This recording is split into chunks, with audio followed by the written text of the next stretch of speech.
Chapter 1222. Our little Xian has grown fangs and claws, but did I ever teach you?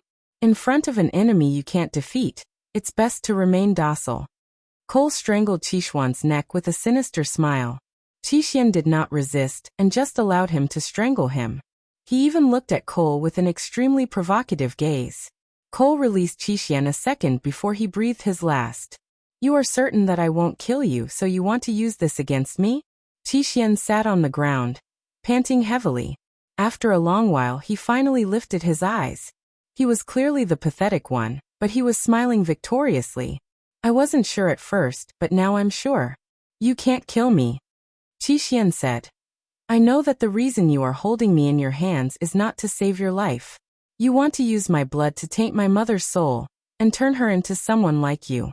Every time you use me to force my mother, the outcome you are hoping for is not for her to back down, but for her to go crazy. You want her to give up on me and even kill me personally so that she won't be forced to do those things she doesn't want to do. If my mother doesn't do it, everything you do will be meaningless. Qixian stood up shakily with his hands on the table. He wiped the blood off the corner of his lips. What's the point of always bullying a female? Why don't you change your opponent and let me play with you? Ha! Cole chuckled.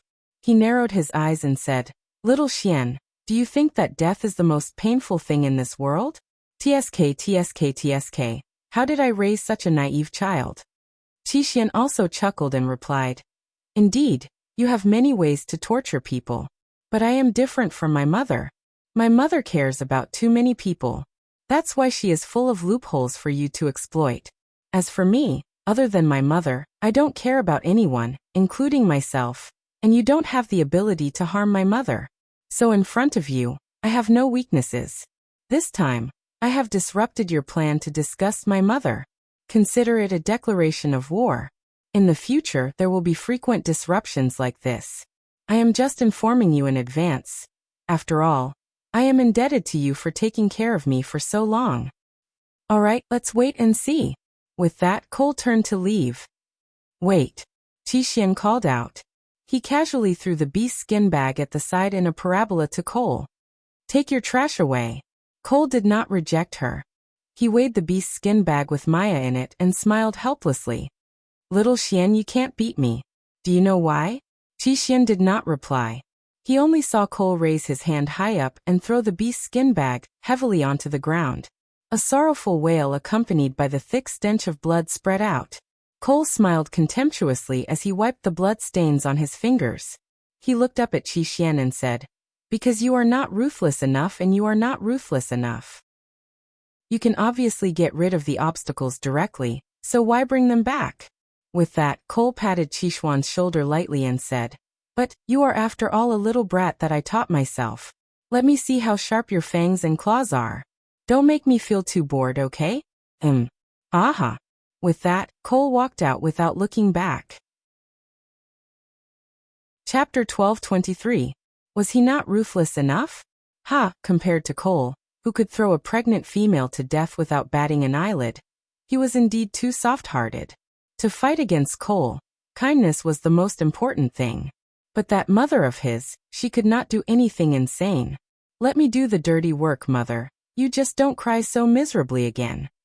Qixian sighed and returned to the meeting hall of the fake village. He crossed his arms on the table and supported his chin with the back of his hand. He stared at the direction of the cave with an expressionless face. He really did not look like a 2-year-old child like this. On the other side, when Gu Mingming finally reached Sauter, there were already 70 to 80 lone wolf beasts gathered around her. And the wolf beasts did not call Gu Mingming the Great Messenger, but Queen.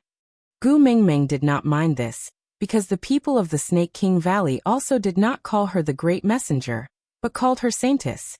But hearing Queen, Gu Mingming got addicted to acting, and would lie on Elvis seductively, blinking her eyes and asking, Mighty King, is your concubine beautiful? Elvis's face and ears would always turn red from her teasing. Looking at her delicate and alluring look, he could not wait to tear her apart and eat her up. But she just had to run away after teasing him. Never taking responsibility, he gritted his teeth, but could not do anything to her. Her eyes were bright and beautiful, and the corners of his lips would automatically rise. In this lifetime he had fallen into her hands. Other than spoiling her, there was nothing else he could do. After hiding for almost 2 months, Huda and Jiaoyu could finally see the light of day again. They stood at the door waiting for Gu Mingming, their smiles brighter than the sun. Seeing Gu Mingming from afar, they ran over happily. But before they reached her, they heard Elvis say, "Don't hug my female." Then the 2 little ones stopped in front of Gu Mingming, unable to move even half a step. "Mother." Jiaoyu pouted, feeling extremely wronged. "Mother, why am I a wolf? I want to be a fox." Sobs, sobs, sobs. "I want to be a fox." Gu Mingming glared at Elvis and said, "I warned you before, don't bully my sons." Elvis sighed. No matter how old these 4 annoying fellows were, Gu Mingming would always stand on their side regardless of whether they were right or wrong. Elvis face-bombed and said, "I'm just afraid that they'll crash into you too fiercely. Hug me if you want, I won't stop you, alright? Don't be angry, be good." Gu Mingming walked forward and held her 2 sons' arms with 1 arm each. Actually, she wanted to hug his neck, but, "You guys seem to have grown taller again? I'm only up to your shoulders now. What a blow to my pride. You have to raise your head when scolding your son. You don't have the bearing of a mother at all." Jiaoyu playfully rested his head on Gu Mingming's shoulder and said, "No way, no matter when we talk to Mummy, we always lower our heads. Mummy is so imposing. Besides, we're so obedient. As long as you glare at us, we'll immediately restrain ourselves. Why would Mother need to get angry and scold us? You can't bear to do that, can you? Only you know how to talk." Gu Mingming pinched Jiaoyu's handsome face, feeling extremely satisfied.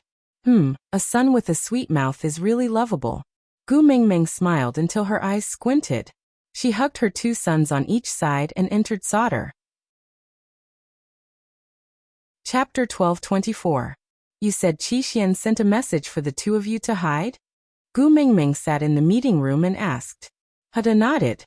Yeah, he also told us to pretend to have been attacked by stray beasts. He said we can only come out when Mother is back. Gu Mingming completely did not understand what Qi was up to. She turned to look at Jiaoyu. So you didn't ask anything and just hid obediently? Jiaoyu nodded. He is our biological brother. If he wants us to hide, we will. I don't think second brother would play a prank for no reason. Since he did not explain, it means now is not the time for us to know the details. So we just have to do as he says. The next time we meet, he will definitely give us an explanation. Of course, if he is really so bored to play a prank on us, ha ha ha ha. He probably meant that he would punish him twice as much. Jiaoyu looked like an innocent angel, but he was probably the most black-bellied of the 4 little ones. Gu Mingming tilted her head at Leah. Do you know what Qi is up to? Leah chuckled. He tapped Gu Mingming's little nose. If you want to know, why don't we go to Zacharias and ask directly? Ah, let's not. Jiaoyu hugged Gu Mingming's arm with a bitter expression. Mother, how long has it been since I last saw you? You just arrived and you want to leave? There are no wells in Zacharias. It is going to be the dry season soon. You will suffer if you go there. Stay in solder until the dry season is over. Huda was calm, but he also missed Gu Mingming. Hence he agreed. Yes, mother-in-law often talks about Mother. Since you are here, you should at least meet her, right? Joseph and his brothers are growing up very well. They are very cute and are godsons after all. If you don't show up soon, they might forget about you. Speaking of Joseph, Gu Mingming felt a chill. Damn it. Just the thought of Sandy asking her to carry that little cub away and raise him as a child husband made her hair stand on end. Harming an infant in his swaddling clothes. Damn Sandy. I treat you as my best friend, but you treat me as a pervert. Sighing, Gu Mingming nodded and said, It just so happens that your beast father has just become a beast king, and there should be many wolf beasts joining our tribe during this period. You too take advantage of this dry season to deal with this matter. If there's anything you need help with, look for your father. Elvis pulled Gu Mingming away from Huda and Jiaoyu into his arms, playing with her hair as he said, Ha, I am indeed the leader of Saint Nazir, but this is solder. Huda is the leader. Why should I help him handle his official duties? He is your son, Gu Mingming said matter-of-factly. Elvis chuckled. If a father has to do everything for his son, then ask them to look for Peter. Peter is my father. Gu Mingming was exasperated. She elbowed Elvis and said, "You are the Beast King. With great power comes great responsibility. Do you understand? Capable people do more work. What's wrong with helping your son?" Elvis laughed. "It's not impossible to help them, but how are you going to thank me?" Thank me for what?" Gu Mingming could clearly see the words in Elvis's eyes. Her face burned. Damn it, she actually understood what he was hinting at. Chapter 12:25. There's no need, we can handle it ourselves. Jiaoyu took a step forward and said with his head held high, "Also, respected mighty Beast King, I don't like people threatening my mother, even if it's just flirting." Yes, because of Cole and Qishuan's incident. The four young ones were now especially sensitive to others using them to control Gu Mingming. It was like a minefield marked with skulls. Anyone who entered would be blown to death. Elvis was just flirting with Gu Mingming, and did not think too much about it. But Jiaoyu's rise to the level of a threat still made Elvis a little unhappy. But the worst feeling in this world was when you clearly had the ability to skin him alive, but you could not even touch a single finger of him. That's for the best. Elvis laughed coldly and said, "I also don't wish for my sons to be useless and rely on their parents' status to survive in the beast world." With that he carried Gu Mingming and left. Jiaoyu and Hutta did not chase after them. They knew very well that they were already adult orcs. Under normal circumstances, orcs at their age would already be out on their own, and would no longer have any connection with their mother's family. They were independent individuals, and had to be responsible for their own lives and future. However, because Gu Mingming was different from other females, the motherly love and gentleness she gave to the four brothers was like a pair of large, warm hands protecting them, making them unwilling to abandon her and run away to a faraway place. So they chose to wait at a place where their mother would definitely return. When their mother returned, they could once again see her gentle smile, support them regardless of right or wrong, and protect them regardless of the cost. But they had to know when to stop. They could no longer act coquettishly around their mother like when they were young. So when Elvis carried Gu Mingming away, they knew they could not chase after them because they were no longer cubs living under their parents' protection. They were now strong sons who had to support their mother, and not little munchkins who could only complain to their mother after being bullied by Elvis and Leah. After Elvis became the Wolf King, there was one thing that Gu Mingming could not get used to. That was to follow a pack of wolves wherever she went. How should she put it? She felt like she was walking her dog without a leash and felt extremely uneasy. After all, the husky's nickname was gone. Elvis pinched Gu Mingming's little face and pulled her face towards him. He said sternly, "I won't allow another wolf to appear in our family. They don't have the guts to be beast pets in the Wolf King's house, so you don't have to look. If you like my beast form, I can transform for you." Gu Mingming face-bombed, speechless. After Elvis became a Beast King, his domineering attributes increased a little too quickly. In the past he had never been able to speak, but now he could just open his mouth. It was as if the demeanor of the first partner had been completely discarded. Although this was pretty good and Gu Mingming enjoyed Elvis's possessiveness towards her, but could he not treat her like a pervert? It was one thing to guard against beastmen, but now they were even guarding against wild beasts? Gu Mingming placed her hands on Elvis's shoulders and smiled. "Hubby, you are the mighty Wolf King. With a partner like you, why would I fancy other wolves? Am I right?" Chapter 12:26. It was Gu Mingming's habit to visit Sandy the moment she arrived at Sauter. This was already a custom. Elvis had a pack of wolves with him, and it was not convenient for him to go to Sandy's house. Hence, he could only hand Gu Mingming over to Leah while he took the opportunity to settle some issues that the Wolf King had to deal with. At the border of Sandy's territory, Elvis kissed Gu Mingming and said, "Don't chat with Sandy for too long and don't bring back her little leopard cubs, mm." Gu Mingming smiled and nodded. Then she hugged Elvis's neck and kissed him. "Go and settle the wolf pack. I will return to the stone castle after talking to Sandy for a while." Elvis tightened his grip on Gu Mingming and rubbed his chin against her neck. If anything happens, just hammer my mark and I will rush over immediately. Gu Mingming smiled. Have you forgotten? I am also a beast king. No matter how strong you are still my female. I can't help but worry. Elvis kissed Gu Mingming's brow again. Be good. All right, I got it. If Gu Mingming had not agreed, Elvis would have spent the whole day with her. She would not have to visit Sandy, and he would not have to settle his work. He was still willing to part with her, but Elvis still handed her over to Leah. Take care of her. Yes, mighty Wolf King. Leah replied teasingly before carrying Gu Mingming back to Sandy's house. This was the advantage of being a witch doctor. He could ignore all territorial boundaries. Sandy could not sit still the moment she heard that Gu Mingming was back. She paced around the door several times. If not for Colin stopping her, saying that Gu Mingming was the messenger of the beast deity, and that she must have things to settle in Sauter first, and that she would only be a burden if she went, Sandy would have rushed into the meeting room to snatch her away.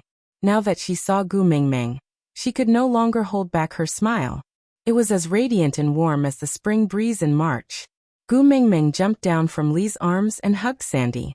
Even though both of them were mothers, they were still full of youthful spirit. They held each other's hands and giggled foolishly. Even though they had so many things to say to each other, they could only condense into one sentence. I missed you so much. On one side, Gu Mingming and Sandy were lovey-dovey together, while on the other side, Elvis was sitting on a huge rock on an empty plot of land outside Sauter. He looked lazy and devilish, his gaze as calm as the deep night sky, boundless and boundless. There were no fluctuations of emotions on his nonchalant face. Only the slight frown on his face indicated that he was feeling impatient. There were close to 100 orcs standing on the empty ground, and all of them were single wolf beasts. They were all attracted by the Beast King. Elvis could even feel that there were some wolf beasts that had already made it, and were trying to convince their partners to follow them to Sauter to seek shelter from Elvis. Lord Wolf King, please consider this seriously. We should have our own territory. With your current status, how can you live with other races? One of the wolf beasts said. Yes, the first problem Elvis had to face was the issue of the territory of the tribe. In the past, there was only one beast king in the beast world, and that was Snake. So when a new beast king was born, Snake's actions became the basis and standard to be followed. Snake had a Snake King Valley, and all the snake beasts lived in the valley, receiving the protection of the Beast King. So now they felt that the wolf tribe should also have their own territory. It could be called Wolf King Valley or Wolf King Mountain. Chapter 1227. The wolf beast's thoughts were very simple. Why did the Snake King Snake have his own territory while their esteemed Wolf King did not? But they neglected a very important point, and that was that Snake did not have a partner. And when Snake first went to the Snake King Valley, it was not the Snake King Valley. It was just a place where Snake wandered around in the beast world out of boredom. When he reached there, he was tired and the weather there was just right. To Snake, the mountains in the beast world were no different, so he stayed there because he was too lazy to move his nest. Later on, the snake beasts were attracted by the Beast King and slowly gathered there, forming the Snake King Valley. Snake had never said that others were not allowed to step into the Snake King Valley. It was just that his reputation was too great. Other than the snake beasts, no one dared to go near him. After many generations, that place slowly became a forbidden area in the beast world, and no one dared to step in again. But Elvis's situation was different. He had Gu Mingming by his side. Even though the thousands of mountains in the beast world were all the same to him, as long as these sceneries were in Gu Mingming's eyes, he would not use a valley or a mountain to block her footsteps. He wanted to be the Beast King so that his Xiaoming could do whatever she wanted, and not do whatever she wanted. If Gu Mingming was coerced by this Beast King status, wouldn't that be putting the cart before the horse? Saint Nazir had their home. That cave where he and Leah could hold her hand and walk in together had a different meaning, because Gu Mingming would always hold his and Lee's hands at the entrance. So no matter how busy he was, Xiaoming would always make a trip back to Saint Nazir every year. She said that it was a homecoming. Xiaoming even said that she wanted to find green bricks and boulders in the Mecca desert to build a dragon in to sell human meat bun. He promised her, so he had to make it a reality one day. There was a patch of grapevines in the stray beast camp, and Xiao Meng liked those grapes very much. Every year during the rainy season, he would pluck grapes for Xiao Meng to use to brew wine. Although it was troublesome for Leah to get drunk, it was quite interesting to see the sly fox become as dumb as a dog after getting drunk. He still had many places to accompany Xiao Meng to see. How could he become complacent just because of a beast king's status? Raising his eyes, Elvis looked at the chattering wolf beasts in front of him. His gaze turned cold, and he exuded an aura of authority without being angry. Everyone kept their mouths shut and looked at Elvis's expression carefully. Elvis gently cupped the area in front of his earlobe and said, "Because Snake stayed there, that place is called the Snake King Valley. Not because it's the Snake King Valley, so Snake has to stay there, understand?" The wolf beast felt that Elvis's words were a little tongue-twisting. He lowered his head and repeated it 2 to 3 times in his heart before he could barely understand. He then nodded his head. Elvis continued, "There's one more thing that I don't think you guys have figured out." His thin lips curled up with bloodthirstiness and coldness. Elvis replied without a trace of warmth in his gaze, "You guys needed me, so you took the initiative to come over. In my eyes, all of you are just ants, not worth mentioning. So don't try to interfere with me. Heh, if any of you disturb my female and make her feel uncomfortable, I don't mind treating all of you as food." Chapter 12:28. With that, Elvis's gaze swept across everyone's faces coldly. Did he finally recognize his own status? Did he still think that gathering by the Beast King's side was like joining a new tribe? That as long as he was strong enough, he could make requests without fear in front of the tribe leader? Wishful thinking. Elvis leaped off the huge rock and walked past the wolf beasts. His steps were slow and unrestrained, as he walked nonchalantly. As he walked, he said, "Today is the first day I, the Beast King, have met all of you, so I have generously used up all my patience. There will not be another chance to talk like this in the future, so all of you better behave yourselves." Not wanting to waste any more time, Elvis's gaze was locked onto a point. That was the direction of Sandy's house. He had already wasted enough time here, and now he just wanted to hug Gu Mengmeng and give her a kiss. He walked faster and faster like the wind. When he reached the boundary of Sandy's territory, he saw Gu Mengmeng and Sandy sitting at the door talking. Sauter was not like Saint Nazir, and Sandy's territory was only a few dozen meters in front of the door. This was already because of her special relationship with Gu Mengmeng and the special care given by the new leader, Huda, so they received preferential treatment. Elvis had just walked closer when he saw Gu Mengmeng turn around and meet his eyes accurately. She then smiled at him with curved eyebrows. This smile dazzled Elvis's eyes.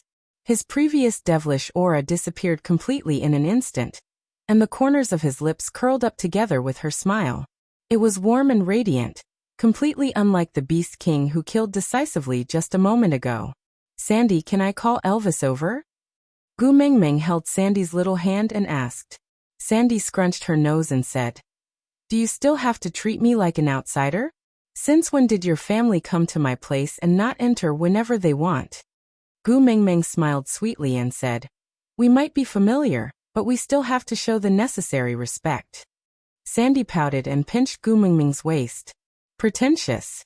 Sandy did not use too much force, so it did not hurt at all. Instead, it tickled. Gu Mengmeng laughed and dodged. "So can I or not?" Okay, hurry up and invite your Wolf King in," Sandy said with a smile. "I'll explain everything to you once and for all. In the future, if you want to look for me, just come directly. You can bring whoever you want. You don't have to ask me to give permission one by one. It's a waste of my saliva. It's very troublesome." Gu Mengmeng glanced at Bode, who was standing at the side as if he was being punished, and said, "What kind of first partner are you? Didn't you hear my Sandy say she was thirsty? Aren't you going to pour some water?" Bode was very aggrieved, but he did not dare to resist. He could only obediently pour the water. Gu Mengmeng then waved at Elvis. "You clearly heard Sandy say that you can come in. Why are you still standing there?" When Elvis's gaze met Gu Mengmeng's, he could not help but smile. His gaze was so gentle that water could be squeezed out of it. Step by step, he walked towards Gu Mengmeng and directly scooped her up into his arms. He rubbed against her neck and greedily inhaled the air that carried her fragrance. I heard it, but I'm waiting for you to wave at me. I like the way you call me to your side. It's so beautiful. Chapter 12:29. Elvis chuckled and kissed her deeply on the lips. My queen, if you say that, I won't be able to hold myself back. Or do you want to return to the stone castle now?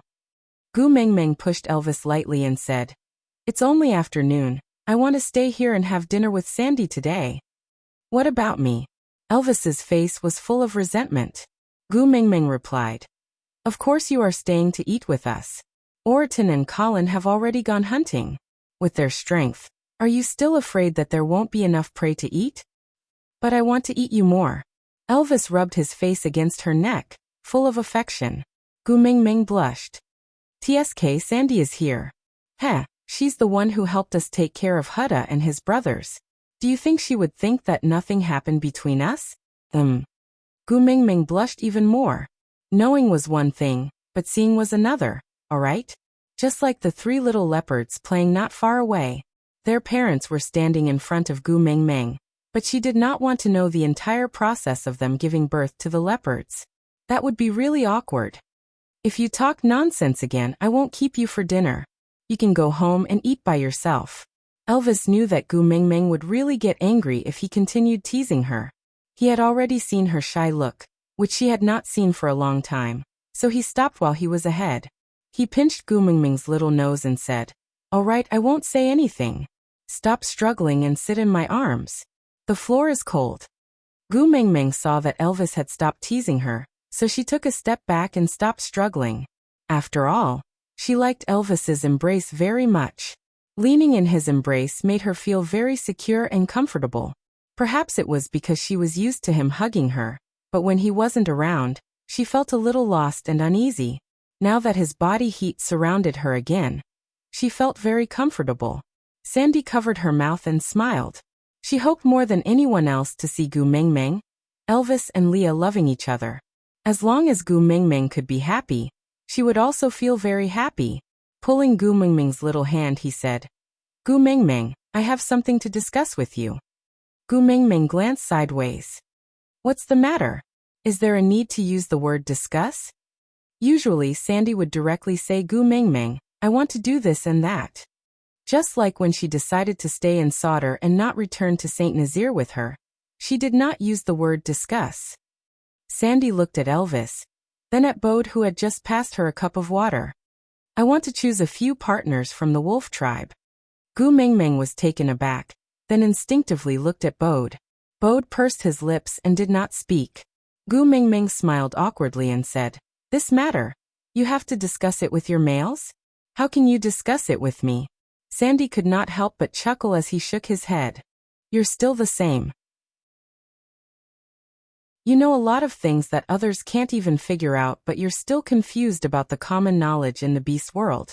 Gu Mengmeng tilted her head with a question mark on her face. Sandy heaved a sigh of relief and continued. In the beast world, females do not need to seek the male's permission to choose a new partner. Males who try to interfere or obstruct a female from accepting a new partner will be detested, or even abandoned by the female. Chapter 12:30. Sandy looked straight into Gu Mengmeng's eyes and said, In the past, I only wanted to mate with the males I liked. Because of this, the number of partners I had was always so low. My stubbornness limited the strength of the family, to the extent that when danger approached, my partners would be fighting alone and get injured time and time again. My family members also reduced from 9 to 4. Now that we have these 3 little ones, I cannot continue being stubborn. It is my duty to raise the power of the family, so I decided to expand the family members. Gu Mengmeng pursed her lips and did not interrupt. She could not accept the beast world's concept of love, but she could not force others to live according to her concept of love either. Sandy was not Gu Mengmeng. Her partners were also not as strong as Elvis and Leah. She could not stay by Sandy's side forever to protect her, So what right did she have to restrict her from taking in new partners to raise the power of the family? Gu Mingming held Sandy's little hand and said, "No matter what decision you make, as long as it makes you happy, I will support you." Sandy smiled and said, "I had originally planned to take in new partners during the rainy season, so that there would be a few helpers in the family when we are storing food, and Bode and the rest would not have to work so hard. But now, since I have to take in partners, why not just take in a few wolf beasts?" Gu Mingming thought about it and instantly understood Sandy's meaning. Her smile froze on her face and was replaced by heartache. "You want to use your own partner to promote the integration of the wolf beasts and solder?" Gu Mingming frowned and said, "Sandy, I do not object to you wanting to raise the power of the family, nor do I object to you wanting to take in new partners, but I do not wish for you to suffer. After all, you are going to be taking in partners. I still hope that you can choose the one you like." Sandy's gaze landed on Colin, who was carrying the prey with Oriton and walking back.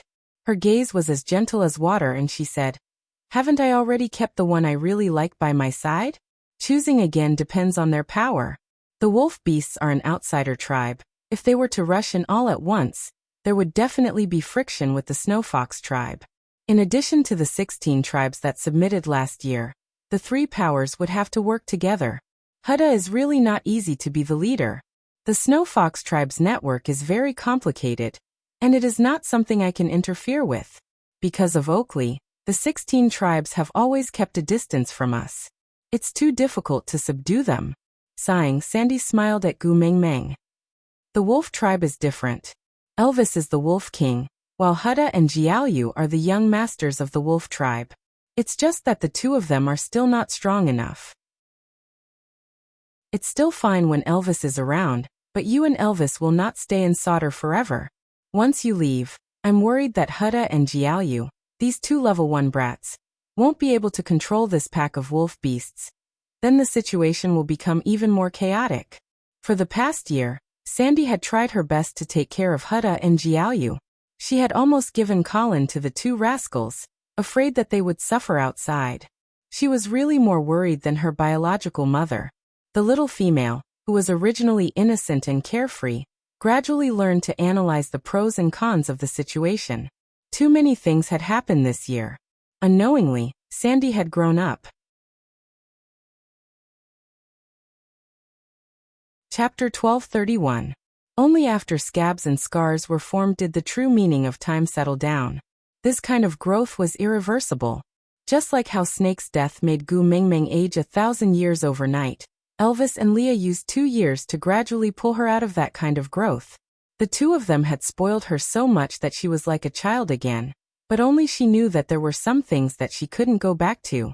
She kept reminding herself to be happy, to be cheerful, and not to let the people around her suffer because of her emotions, but it was like she was being torn apart. One was desperately smiling under the sun, and the other was secretly crying at night. How many times had she dreamt that Elvis would carry her back to the cave like a broken rag doll after she was torn apart by Ellie, kissing her while saying, "So it turns out that teasing a married woman will really incur the wrath of the heavens. They will cut open your chest and take out your gallbladder." She would wake up in shock from her dreams, but other than widening her eyes, she did not even dare to sit up and scream, afraid that Elvis and Leah would find out that she was having a nightmare again. What about Sandy? Out of the 9 partners, only 4 remained. Did that mean that Sandy had suffered 5 times the pain that Gu Mingming had suffered? After all, she would only mate with males she liked. How could Gu Mingming not feel sorry for her growth? Holding on to Sandy's little hand, Gu Mingming did not know what to say to comfort her.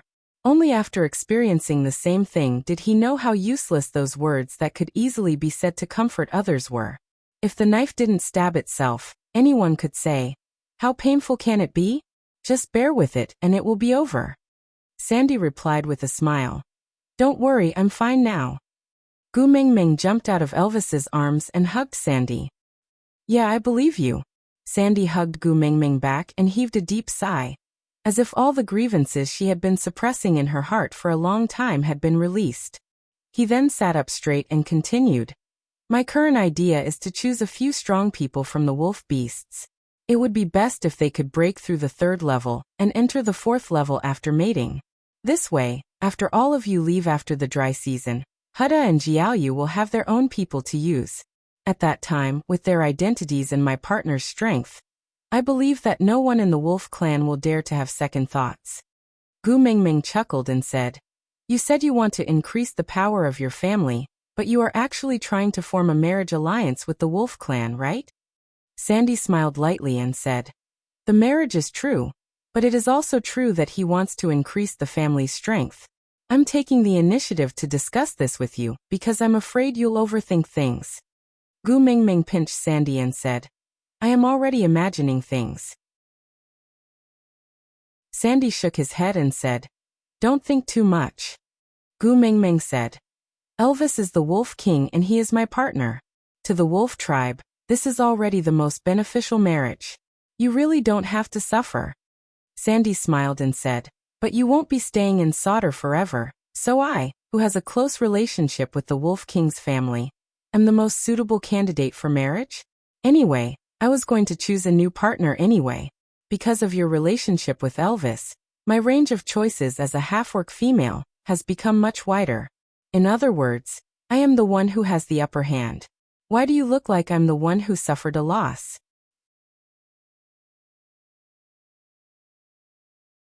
Chapter 1232. After returning from Sandy's house, Gu Mingming snuggled into Elvis's chest and asked, Is the matter with the wolf clan troublesome?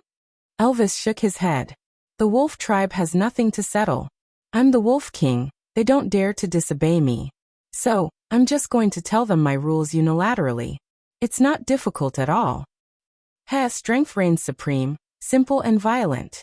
That's good too, at least they won't take up too much of your time. Gu Mingming leaned against Elvis's chest and said nonchalantly, How would Elvis not know what she was worried about? Worried about Sandy? He asked calmly. Gu Mingming nodded.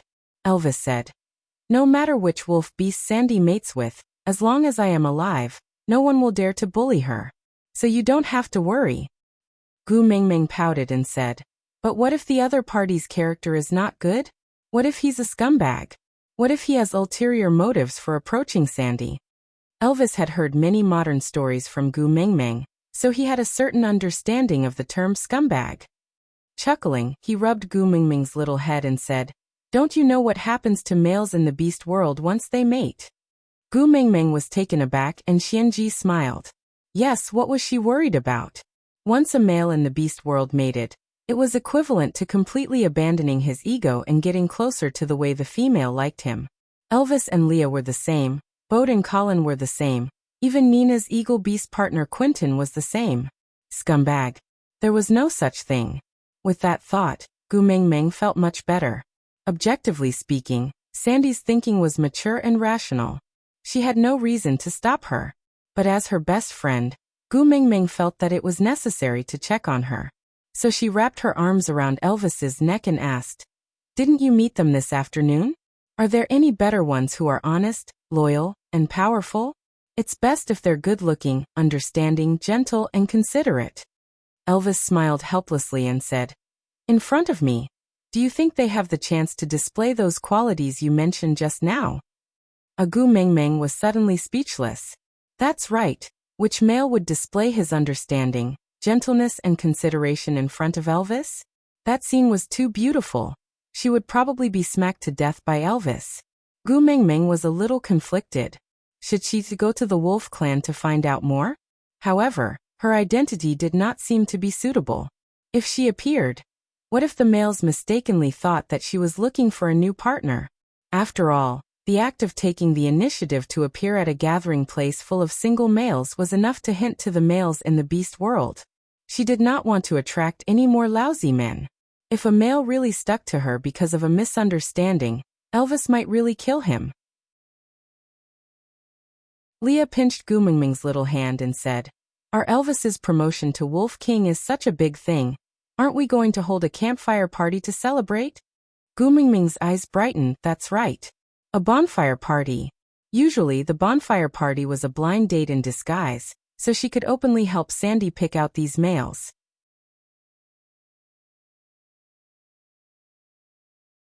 Chapter 1233. Elvis gave the pack of wolves beside him a look. and one of them turned around and ran off. It seemed like he was going to pass on the message. The next day, Elvis stayed with Gu Mengmeng at Sandy's house, discussing with her about the night campfire party. As the witch doctor, Leah had to host this night campfire party. Sauter originally had a witch doctor, but he was killed by Cole. The 16 tribes also had witch doctors, but none of them were willing to submit to each other. It would be a huge problem for anyone to host this kind of party, so Leah had to host it personally. The male of the messenger of the beast deity, the ninth highness of Sauter, a member of the Wolf King's family. With these three identities, all the current forces in Sauter had to give him face. Oriton had the biggest objection to this matter. His expression was not good the entire day, looking like he wanted to bite anyone he saw. Originally, there were 3 meals a day, but now there was only 1 meal for dinner. His mood was really not good. But it seemed like no one cared about this matter. In the evening, Gu Mengmeng was already extremely anxious. She pulled Sandy along to get a good spot at the campfire party.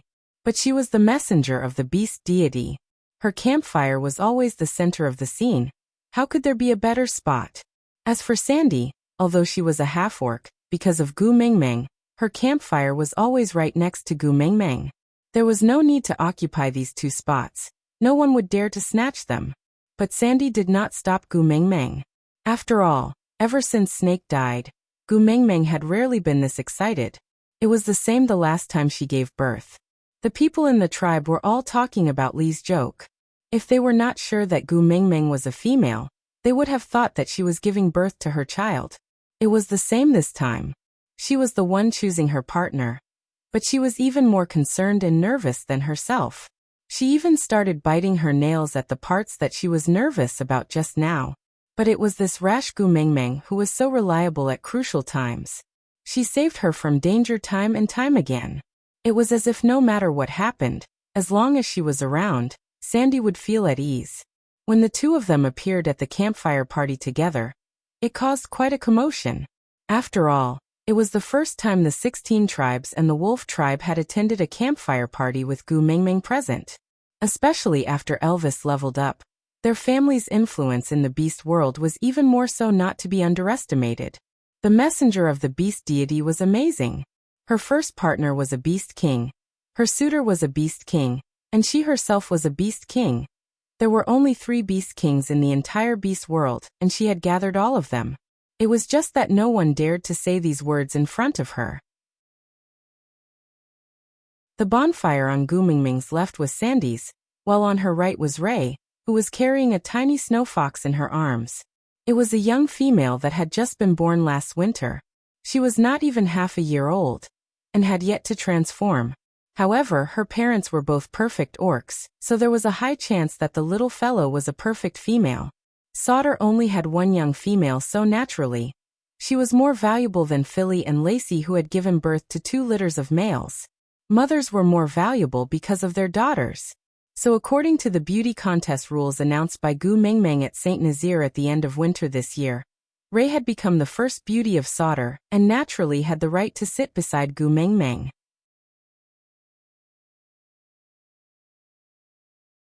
Chapter 1234. It was not that Gu Mengmeng could not tell that Ray's action was a demonstration to the 16 tribes and the Wolf clan. She was trying to prove that the Snow Fox tribe was the tribe closest to Gu Mengmeng, because they had been the messenger's tribe since the previous messenger of the beast deity was alive. Now that their 9th highness was the messenger's partner, the young females of the Snow Fox tribe had the right to ask the messenger to bestow a name upon them.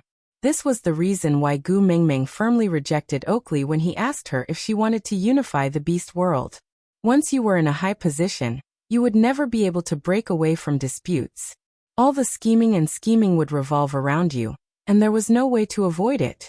But, if she rejected Ray's request today, then the little female in her arms would suffer for the rest of her life because of the false accusation of not being liked by the emissary. Because not being liked by the messenger of the beast deity was equivalent to not being cared for by the beast deity. Who would dare to want such a female? Sighing, Gu Mengmeng reached out her arms and said, "Let me hug you." Ray was overjoyed as he handed the young female to Gu Mengmeng. "Ha! It felt so good. The pure white and soft fur was so soft that the little fellow felt comfortable from Gu Mingming's touch. He squinted his eyes and raised his head, letting out a low purr. He wrapped his tail around his body and curled himself into a ball, nestling in Gu Mingming's arms obediently. He stuck out his little tongue to lick Gu Mingming's fingers from time to time, looking obedient and cute. Gu Mingming could not bear to let go after hugging him like this.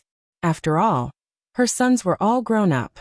Knowing that Sandy had once thought of choosing one of the 3 brothers to be her child husband, she no longer dared to casually carry other people's male cubs. Furthermore, although Leah and Elvis often transformed into their beast forms to satisfy her furry fetish, honestly speaking, the big fox and the little fox could not be compared in terms of cuteness. Everything was the same. The smaller the cuter. Looking at the little fellow in her arms, Gu Mingming's entire being warmed up, and she did not bother about Ray's little thoughts anymore. I wasn't prepared for your sudden question. I'm not good at naming things anyway. Ray could not help but frown, her face full of disappointment. Gu Mingming chuckled and continued, so let's just copy it. In our world, there was a fox who was famous for her beauty and was a household name. I think this little fellow will definitely be more beautiful than her when she grows up, so I might as well steal her name and use it. The messenger of the beast deity was helping her child snatch a name, and it was snatched from the beast god's world. Both of Ray's eyes lit up. Gu Mingming smiled and teased the little fox. How about calling you Dodgy? Squeak, squeak, squeak, the little fox squeaked. Gu Mingming glanced sideways at Ray. After all, Gu Mingming did not understand fox meowing. Ray laughed so hard that she almost cried. She knelt on the ground and kowtowed to express her gratitude. Dodgy said that she likes this name very much. Thank you, Lord Messenger, for giving me this name. Gu Mingming gave Ray a hand and said, all right, the name has been decided. You can carry the child back. Ray pursed her lips, lowered her eyes and said carefully, is there anything else? Gu Mingming was displeased. She did not like people who pushed their luck.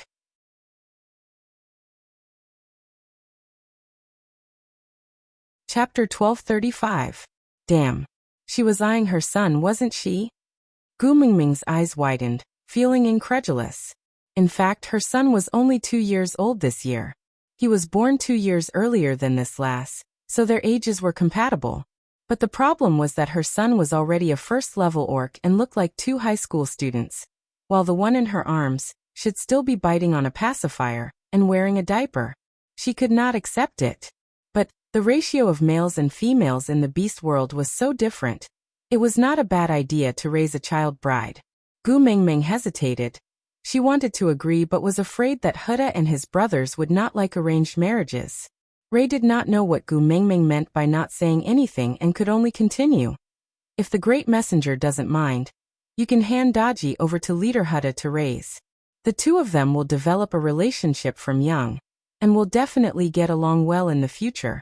And with the great messenger's personal guidance, Dodgy will definitely grow into an outstanding female. What she meant was that you could bring her home now, and then educate her according to your preferences, raising her into a daughter-in-law that you would definitely be satisfied with. Was that what she meant? To be honest, Gu Mingming was very tempted. She glanced at Huda, who was sitting at the side, watching the show. Although Ray had specifically pointed out Dodgy to be given to Huda, but no matter how few females there were, Gu Mingming's son could not be so easily accepted, right? Huda smiled calmly and walked to Gu Mingming. Mother, I am still a first-level orc now. I have to busy myself with the affairs of the tribe, and think of ways to level up as soon as possible. I really do not have the energy to take care of a little female. But since Ray has such good intentions, I can't reject her. Why don't I temporarily place Dodgy in mother-in-law's house? Firstly, it will be easier to develop a relationship, and secondly, if anything happens in the future, Dodgy's reputation will not be ruined. As for mating, let's wait for Dodgy to grow up a little more. Placing her in Sandy's house was indeed the most suitable, because Sandy did not belong to any of the 3 factions. She was a firm supporter of Gu Mingming, and did not ally with anyone else other than Gu Mingming. Moreover, the 4 sons of the messenger were often raised in Sandy's house when they were young. Everyone in the tribe knew that Hutta and Jiaoyu still called Sandy mother-in-law, which meant that their daughter-in-law must be raised by Sandy. Therefore, handing Daji over to Sandy to raise was basically equivalent to an engagement. Moreover, as long as Daji was in Sandy's house, Ray would have the opportunity and reason to get closer to Sandy. This was naturally the best situation for the Snow Fox clan. Therefore, Ray didn't object. She just looked at Sandy and said with a smile, "Sister Sandy, then I'll have to trouble you to take Daji." How could Sandy not know what Hutta was planning? He smiled and glared at Hutta, but didn't expose him. He just nodded and said, "It's no trouble, I like children anyway." Thus this matter was settled. Since Daji was to be raised in Sandy's house, Gu Mingming did not need to return her to Ray. She cherished her as much as she could and would occasionally give Leah a look, clearly saying, "Even if you don't let me give birth, I can still play with her." This little ball might be his daughter-in-law in the future. Haha, a mother-in-law who had molested her daughter-in-law. Gu Mingming felt that she was about to ascend to the heavens. Chapter 1236. After Ray retreated to the side of the bonfire, Leah pinched Gu Mingming's little face and said, "Don't carry me home." Why? Gu Mingming felt aggrieved. Today, Sandy was going to choose her partner. That night, she would definitely applaud for love. Daji was a milk bun, and a female at that. How inconvenient would it be to bring her back? Whoever's wife will have to take care of himself. Elvis and I will not take care of females other than you. Then I'll take care of myself. You're not free. I'm free. Gu Mingming insisted. Leah chuckled. If you carry her back, I can guarantee that you won't be free for the next 3 days. Damn it, Gu Mingming was terrified. Humph. If you don't want to bring it, then so be it. Leah then smiled and said, "Good girl." With that, Leah walked to the middle of the field surrounded by the bonfire. Today's bonfire was purposely lit in such a manner. The original 9 Snow Fox females in Sauter, the 42 females from the 16 tribes, plus Sandy and Gu Mingming made up a total of 53 bonfires that formed a huge circle. In the middle was an open space that was filled with fresh straw. Leah stood in the middle of the empty space and said, "Today is the night campfire party to celebrate the birth of another beast king in the beast world. Thank you, beast deity, for bestowing us with strength. Thank you, messenger, for bringing us towards hope. Thank you, Lord Beast God. Thank you, Lord Messenger." The continuous shouts made Gu Mingming feel like she was in a cult. He smiled awkwardly and didn't say anything. Leah waited for everyone to shout their slogan a few times before gesturing for them to stop. Then he continued, "Sauter has grown a lot in these 2 years with many new members. We can take this opportunity to learn from each other and get to know each other better. At the same time, we can also develop some rapport." After Leah finished speaking, he smiled devilishly. This smile made all the males present immediately understand what was going on. The raging flames of war spread in an instant. All the males became eager and rubbed their fists and palms together. Even Elvis tensed up his muscles due to the atmosphere, having the desire to rush up and kill. Gu Mingming poked Elvis and he cleared his throat awkwardly. "It's my battle instinct, I'm used to it." Gu Mingming did not say a word and just turned to look at Leah. Leah continued, "Sauter now has 53 females. No other tribe in the beast world can compare to Sauter. But warriors, you were born in such a happy tribe, and you are still single? Isn't this a kind of humiliation?" Roar. 2 male instincts. The attack instinct and the mating instinct. Just flirting with any one of them could cause a huge commotion, but Leah easily flirted with both of them. If a male could still remain calm, that would really be a miracle. Chapter 1237. Gu Mingming chuckled. Lee's words could not be any more direct. In other words, it was, "Whoever dares to have any designs on Gu Mingming, I will let Elvis smack you to death." Single males were at most 3rd level and he, a 4th level beast, could easily deal with them. But he would not go up and directly use Elvis, the Beast King, to crush everyone. Haha, I want to see who has the guts to play tricks in front of the King of Hell. If everyone has no problems with the rules, then let's start the competition between 1st level beasts. After Leah gave the order, Huda and Jiaoyu went up first. Gu Mingming was dumbfounded. What was going on? Her son was only 2 years old. Who was he going to confess to? She looked down at the soft and adorable little Daji in her arms. Damn. Huda, why are you going up? Don't you already have a wife? Before Gu Mingming could figure it out, Huda and Jiaoyu were already fighting. After all, they were blood-related brothers and had a tacit understanding when they fought. Every attack was clean and it looked very exciting. But neither of them was injured, not even a scratch. She did not know if it was because of their statuses, but the audience cheered. After the two brothers fought for a while, Jiaoyu's gaze coupled with a series of attacks that were obviously a setup, and Huda was held down by Jiaoyu. Jiaoyu wins. Leah had already returned to his seat beside Gu Mingming, announcing his victory with the attitude of a parent watching his own child play. Jiaoyu walked in front of Leah and scooped a bowl of food from the pot before walking towards one of the campfires. He knelt down on one knee and placed the stone bowl on the ground. Then he conversed with a female. As the distance was too far, Gu Mingming could not hear them clearly. She only knew that after a while, Jiaoyu returned with the stone bowl and a little lion in his arms. Mother-in-law, let me raise my wife in your house too. Jiaoyu blinked his eyes that were so similar to Gu Mingming's and smiled. You can't just be nice to Huda. I have been calling you mother-in-law for so many years. My wife has to be raised by you too.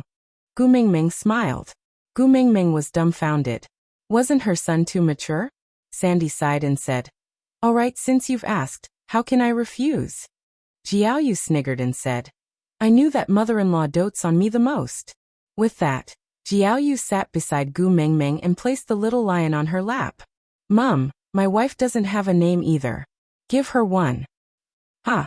Gu Mingming could not keep up with her son's pace. Jiaoyu laughed. It can't be, mother? She's obviously your daughter-in-law. Isn't it too obvious that you're biased? No. Mom, there are so many people watching. If you can only name Big Brother's wife and not me, then people will definitely say that I'm raised by a stepmother in the future. Then they will look down on me and despise me. Sob, sob, sob. Mom, will I have no face to see people in the future? Gu Mingming facepalmed. Jiaoyu was being unreasonable, wasn't he? He took a deep breath and said, I'll take it, all right? Gu Mingming carefully recalled all her memories of lions, but she really could not remember which lioness was famous. Wait a minute, there really was one. Kiera. Gu Mingming said. She's the most famous lioness I can think of. Jiaoyu asked curiously. What's she most famous for? Is it also her beauty? Gu Mingming shook her head and said. No, she's most famous for her father. Her father is the Lion King Simba. Digression.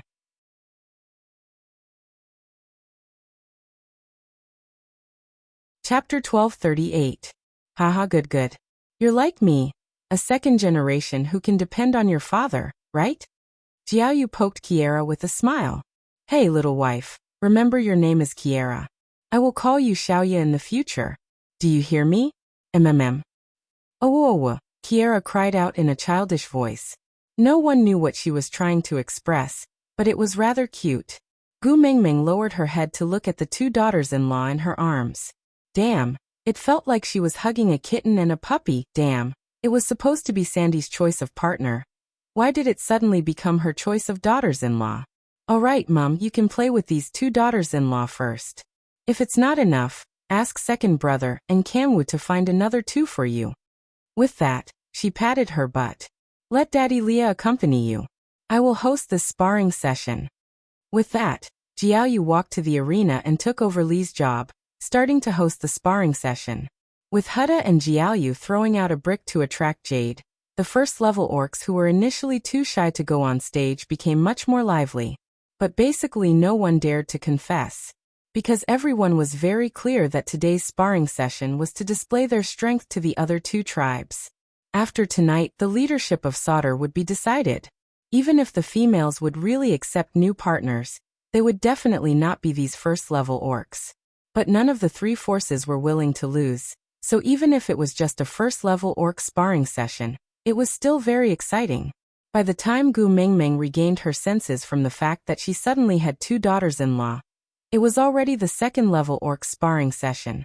On the stage, a wolf and a tiger were locked in a fierce battle. This was a battle between the 16 tribes and the wolf clan. Fights between males were mostly bloody and brutal. But if they did not fight this battle, it would be really difficult to deal with the three parties who would not submit to each other. They were males, and their relationships were formed through fighting. As long as they did not kill each other, they would become friends after fighting. Moreover, she had seen too much of Little Shits and Elvis's fighting style, so she did not feel any psychological burden watching these sparring sessions. And Jiaoyu was very smart. He grasped the timing very well. Once one party lost the ability to attack, he would immediately declare the winner, not giving the other party any chance to kill each other. In the end, the tiger won. Elvis expressed his indifference towards this because he did not care whether the wolf clan was the leader in solder or not. However, the people of the wolf clan were very upset because they felt that they had lost face for their king. The tiger's injuries were not light either. He dragged his limping legs and scooped up a stone bowl of food. He walked to Gu Mengmeng and stood firmly, looking at her. As he stood there, the entire place fell silent. Brave warrior. A true warrior. No, he might become a martyr. Elvis narrowed his eyes and sat up straight. A second-level tiger beast was really too small in his eyes, but he would not belittle any male who coveted Gu Mengmeng. The tiger beast panted, and was about to speak when Gu Mengmeng gestured for him to stop. Gu Mengmeng tried her best to comfort him. Some words can't be taken back once they've been spoken. Think about it carefully and speak after you've thought it through. This world is so beautiful. Why do you want to die?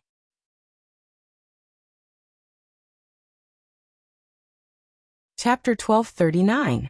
It was a false alarm. Gu Mengmeng heaved a sigh of relief and her heart was finally at ease. Elvis and Leah also relaxed their grim expressions and sat back in their comfortable positions. Everyone who was holding their breaths all laughed softly. Only the tiger beast who was holding the bowl did not understand and just looked at Gu Mengmeng, waiting for her reply. After being relieved, there was a wave of awkwardness. She thought that he was going to confess to her, and her own husband almost killed him. How embarrassing. Clearing her throat, Gu Mengmeng pretended to be calm and said, "It's not a problem to bring you back to St. Nazaire, but I can't guarantee that Mandy will accept you." "It's all right, I will always work hard," the tiger beast said confidently. Gu Mengmeng smiled and nodded. "Since that's the case, you don't have to wait for me.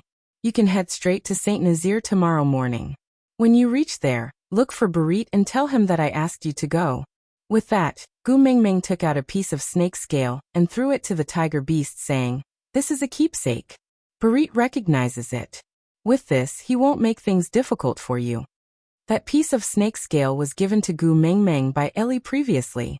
There were crooked simplified Chinese characters carved on it, and it was something that Gu Mengmeng had secretly copied from Snake. Barit had seen it before and Gu Mengmeng had kept it on her for so long. Barit would definitely believe that it had Gu Mengmeng's scent on it. "Thank you, great messenger." The tiger beast gave a simple and honest smile, then put away the snake scales like a treasure, and left the bonfire party. He could not wait for tomorrow morning. He wanted to find Mandy now. After this small blunder, the competition between the second-level orcs became more intense. The wolf beast won 6 of the 8 rounds in a row, and only stopped after regaining his reputation in front of Elvis. The last was the main event, the competition between the third-level orcs. Gu Mengmeng shifted her but to sit beside Sandy saying, "After sizing them up for so long, did you take a fancy to any of them? I'll get Jiaoyu to help you blow the black whistle."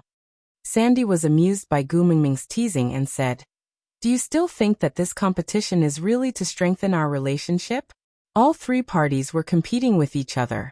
If you really let Jiaoyu blow the black whistle, it would be even harder for him to convince the masses in the future. What's more, the reason I'm choosing my partner this time is to improve my family's strength. I don't want a male who can only win by blowing a black whistle." Gu Mengmeng thought for a while and nodded. "That's true, we don't want that kind of embroidered pillow." "That's right." Sandy chuckled as he turned his attention back to the sparring field. The first to fight was Arnold of the Snow Fox clan against Hodgson of the Wolf clan.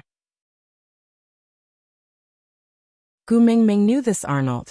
He was the child of one of the elders in the Snowfox tribe, and had been highly regarded since young. It was said that his father had the intention to pass the position of an elder to him. Being of the same generation as Leah, he should be able to break through the third level immediately after mating. His abilities were not to be underestimated. Gu Mingming also knew Hodgson. He was one of the first wolf beasts to follow Elvis back from the Mecca Desert. Elvis didn't like to interfere with the affairs of the pack, and unknowingly, Arnold became the little leader of the pack. His position was similar to Wabiai's in the Snake King Valley. Both of them were heavyweights. It looked like neither wanted to lose. Gu Mingming poked Elvis and then Leah, as if she was watching a good show. I guess who will win?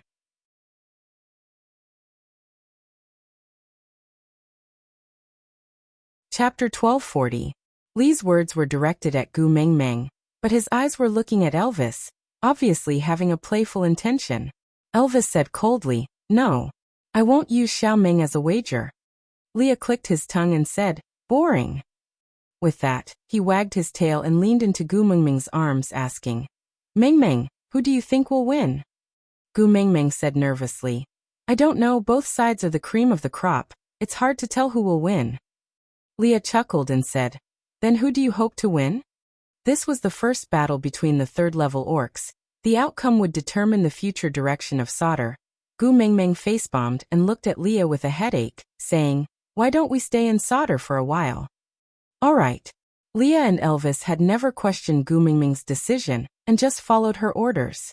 Rubbing Gu Mingming's temples, Leah asked softly, "Do you feel heartache for throwing such a complicated situation to Hutta and Jiaoyu?"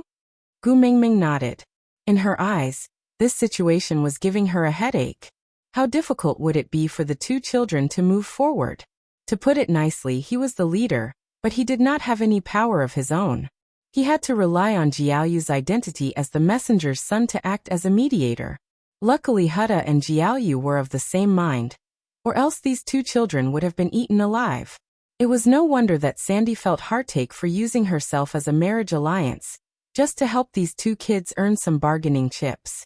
Leah pinched Gu Mingming's little nose and said, "If you want to stay in Sauter, we will stay. If you want Elvis and I to solve these problems, we will. But there is no place in this world where people are not complicated. You can't protect them forever." I understand the logic, but isn't that the identity of a mother? Never able to stop worrying for your own children. Sigh, raising a child for 100 years, but worrying for 99 years. Leah did not say anything more, and just gave Elvis a look. Elvis then took over Gu Mingming from Lee's hands, and continued to massage her temples. Meanwhile, Leah took over the fruit platter and used his sharp fingernails to cut the fruits into small pieces that were suitable for one bite. He then sent them into Gu Mingming's mouth piece by piece. On the field, Arnold and Hodgson were also locked in a fierce battle. They both understood what kind of mission they were shouldering. Although they could not kill each other, every move they made was ruthless, and it seemed like they would not rest until one side was dead. Gu Mingming felt her head ache even more. She looked up at Elvis and then at Leah, saying, "This way of fighting, they won't stop until one side is exhausted to death, right?" Leah swayed his tail and said, "Not every wolf and fox in this world can coexist peacefully like me and Elvis. There were too many similarities and subtle differences between the two races. For example, they were arrogant and ruthless.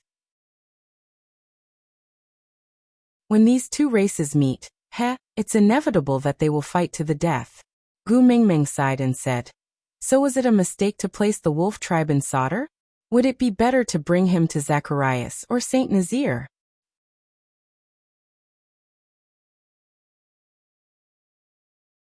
Chapter 1241. Gu Mingming thought for a moment before chuckling. The tallest tree in the forest will be destroyed by the wind. If you want the garden to be filled with the colors of spring, you cannot allow a single branch to stand out. Gu Mingming didn't say that this was a sentence the Empress used to say to a favored concubine in the past. Leah thought for a moment before nodding. "That's about it." Gu Mingming pointed at the two who were still fighting. "Then, what do you plan to do about this?" Leah chuckled. "One match can't decide anything. We still have to look at the results, isn't that right?" Gu Mingming nodded. She leaned into Elvis's arms and occasionally stole a glance at Sandy.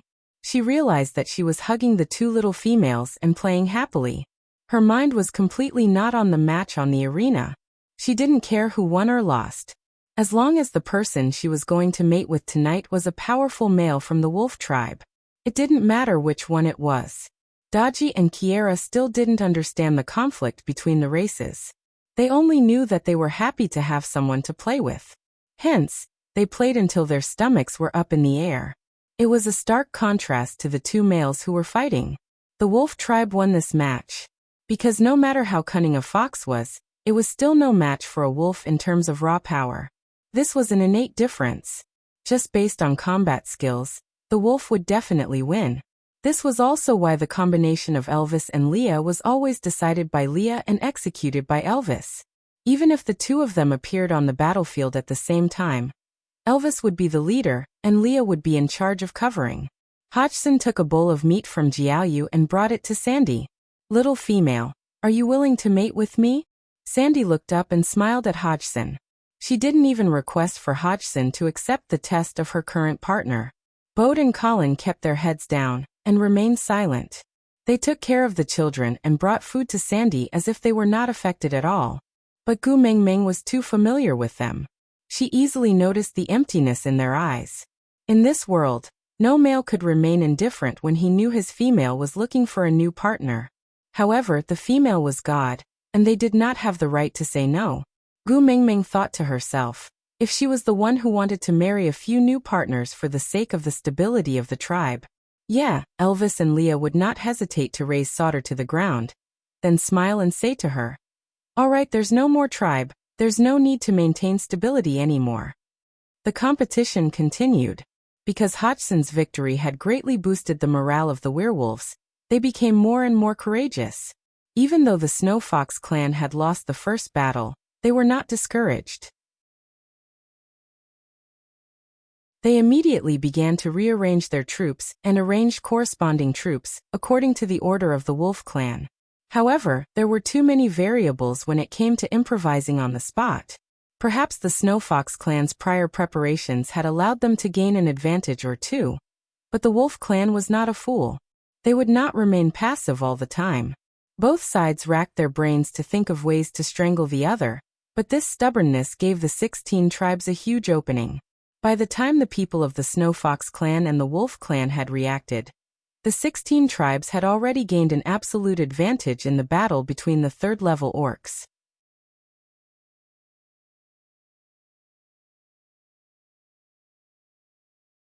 Chapter 1242. Gu Mingming stared at Leah with a face full of disbelief. Leah chuckled. Daji from the Snow Fox tribe, Kiera from the 16 tribes and Sandy's Wolf tribe partners. Don't you think this distribution is too balanced? You mean? Lee's gaze was crafty, reflecting the sparks from the bonfire. His smile was full of praise. Jiaoyu is after all a child I brought up. In some aspects, he is very similar to me. Gu Mingming was unhappy. She twitched her lips. Forget about Sandy taking in partners. With me and Elvis around, they wouldn't dare to bully him. But if Huda and Jiaoyu are going to use their entire lives to exchange for Sauter's balance, then why not let Sauter continue to be chaotic? Once a male mates, it was equivalent to handing over his entire life to the female. By then, the Snow Fox tribe would use Daji to control Huda, while the 16 tribes would use Kiera to control Jiaoyu. Sooner or later, the brothers would turn against each other. Gu Mingming didn't want to see such a day for her own sons. Leah smiled as he pinched Gu Mingming's nose with a helpless expression. He sighed and said, "Since we have already put it this way, do you still think Jiaoyu is a fool and would place himself in such a situation?" Gu Mingming blinked in confusion. Leah said, "I only said to raise them at Sandy's house. Who said that they must mate? Females are more delicate and won't participate in any form of battle, so they need more time to accumulate experience. They need at least 8 to 10 years of age to transform. By then they will be at least 16 or 17 years old. By then Huda and Jiaoyu will be 18 or 19 years old. Do you think that Huda and Jiaoyu, who are able to stabilize the situation at 2.5 years old, will still be controlled and coerced by these people when they are Elvis's age?" Gu Mingming thought about it seriously. She shook her head and chuckled. This was the second common fault of all mothers. No matter how outstanding their children were, they were used to worrying over nothing. They clearly loved their children the most, but they would never learn to trust them. They would take care of them like greenhouse flowers that could not withstand any storms. Leah kissed the corner of Gu Mingming's lips and said, "There are only two possible scenarios in the future. These two little females look decent and get along well with the two brothers. They fell in love with each other and became partners. In that case, do you think that Jiaoyu would allow others to make use of the people he cares about? Moreover, would a child raised by Sandy be biased towards an outsider? The other scenario was that these two children had grown up in the wrong way. Huda and Jiaoyu did not like them and refused to mate with them. Then things would be even simpler. If our sons did not want to drink water, who would be able to stop them? Furthermore, who in this world would have the guts to force the sons of two beast kings to mate?" Thinking about it this way, it made sense. It was just that Gu Mingming felt rather apologetic for making use of the two females. Hence, in the days that followed, Gu Mingming, the model mother-in-law of the beast world, treated Daji and Kiera especially well. As there was a competition segment at the night campfire party, it lasted until very late. Gu Mingming, who had not stayed up late for many years, finally collapsed in Elvis's arms in exhaustion. She had originally wanted to help Sandy with the matter of finding a partner, but in the end, she was not of much help. Sandy basically accepted all the wolf beasts that confessed to her.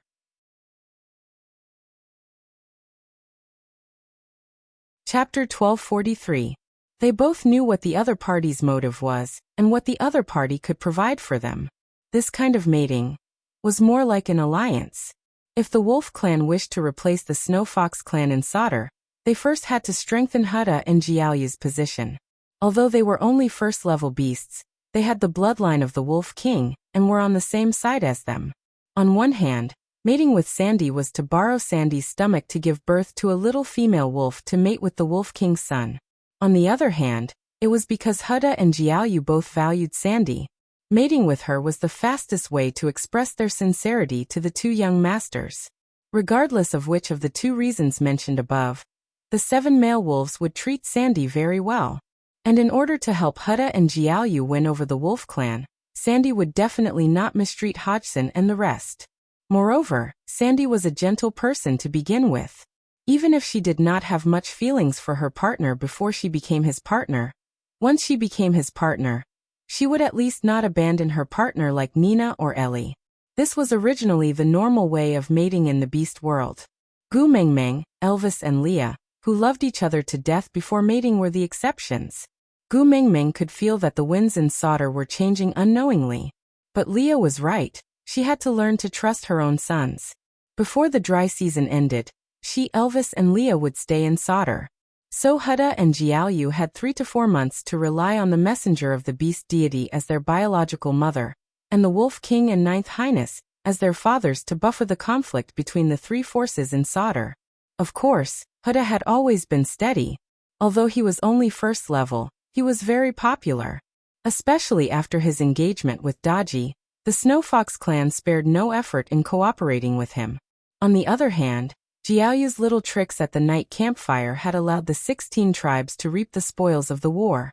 Despite being pincered by the Snow Fox clan and the Wolf clan, he managed to achieve victory amidst the dangers. Just a few casual words had such an effect. The people of the 16 tribes were wholeheartedly convinced by his strategy, and in addition to the marriage agreement he had with Kiera, the people of the 16 tribes naturally followed Jiaoyu's lead, and were rather obedient. As for the Wolf tribe, firstly, with Elvis sitting here, no one dared to make a fuss. Secondly, the person in charge of Sauter was after all the Wolf clan's young master, so no matter what, they were all on the same side. No matter how much they confronted the other two parties secretly, they would not let their young master fall into a dilemma. So at least on the surface, Sauter had reached a tacit agreement of peace. A week had passed since the night campfire, and Gu Mingming had not gone to look for Sandy. It was not that she did not want to go, but it was really. There were several times when he was at the door, but he heard indescribable sounds coming from inside. He had no choice but to turn around and leave. Gu Mingming propped her cheeks and suddenly looked at Elvis resentfully. Do you wolf beasts not know how to be tender to women?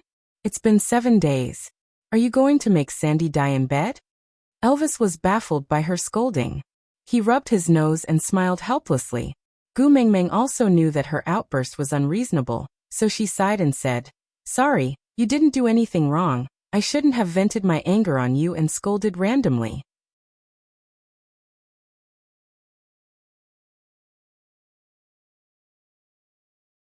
Chapter 1244. Gu Mingming was stunned by Elvis's words and didn't know how to react. Elvis kissed Gu Mingming's little face and said, It's my honor to be scolded by you. Others don't get it even if they want it. Gu Mingming chuckled and shook her head speechlessly. Elvis pinched Gu Mingming's slender and soft fingers and said, I am your male, you can scold and hit me if you want. You don't need a reason or an apology, do you understand? I am not a pervert. Gu Mingming turned her head away in rebuke. Elvis placed Gu Mingming's little hand into his mouth and bit it lightly. He didn't say anything else. The two of them were sitting by the side of the stone castle and enjoying their time together when a wolf beast walked over. Upon closer inspection, they realized it was Sandy's new partner, Hodgson. Wolf King Queen. Hodgson bowed respectfully and said, Sandy said she misses the Queen very much and wants to invite the Queen to our house for a visit. Elvis raised his brows with an unfriendly expression and said, Sandy's temper has grown. In the past, she would at most come over without a greeting when she misses you. Now she sent someone to invite you. Gu Mingming poked Elvis and said, It's not that she doesn't want to come, she can't come. Elvis looked at Gu Mingming in confusion. Gu Mingming gritted her teeth and said, She took in 7 wolf beasts at once. Do you think she can get down from the bed now?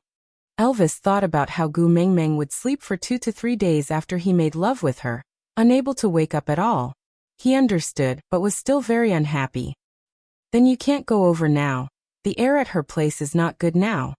Gu Mingming's expression changed.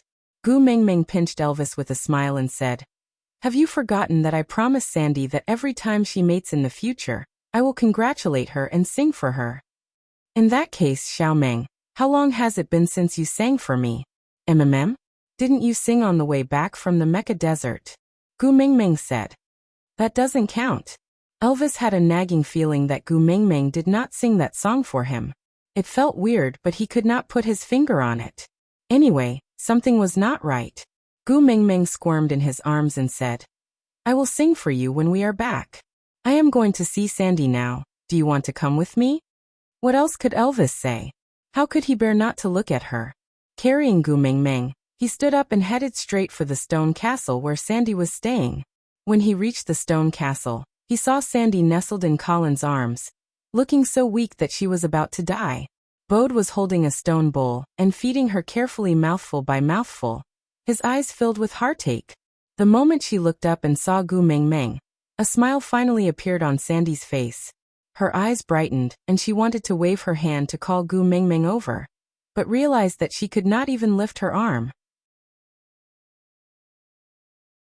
She opened her mouth, but her throat could no longer make a sound. She could only shrug her shoulders weakly and smile helplessly. Gu Mingming jumped down from Elvis's arms and sat beside Sandy.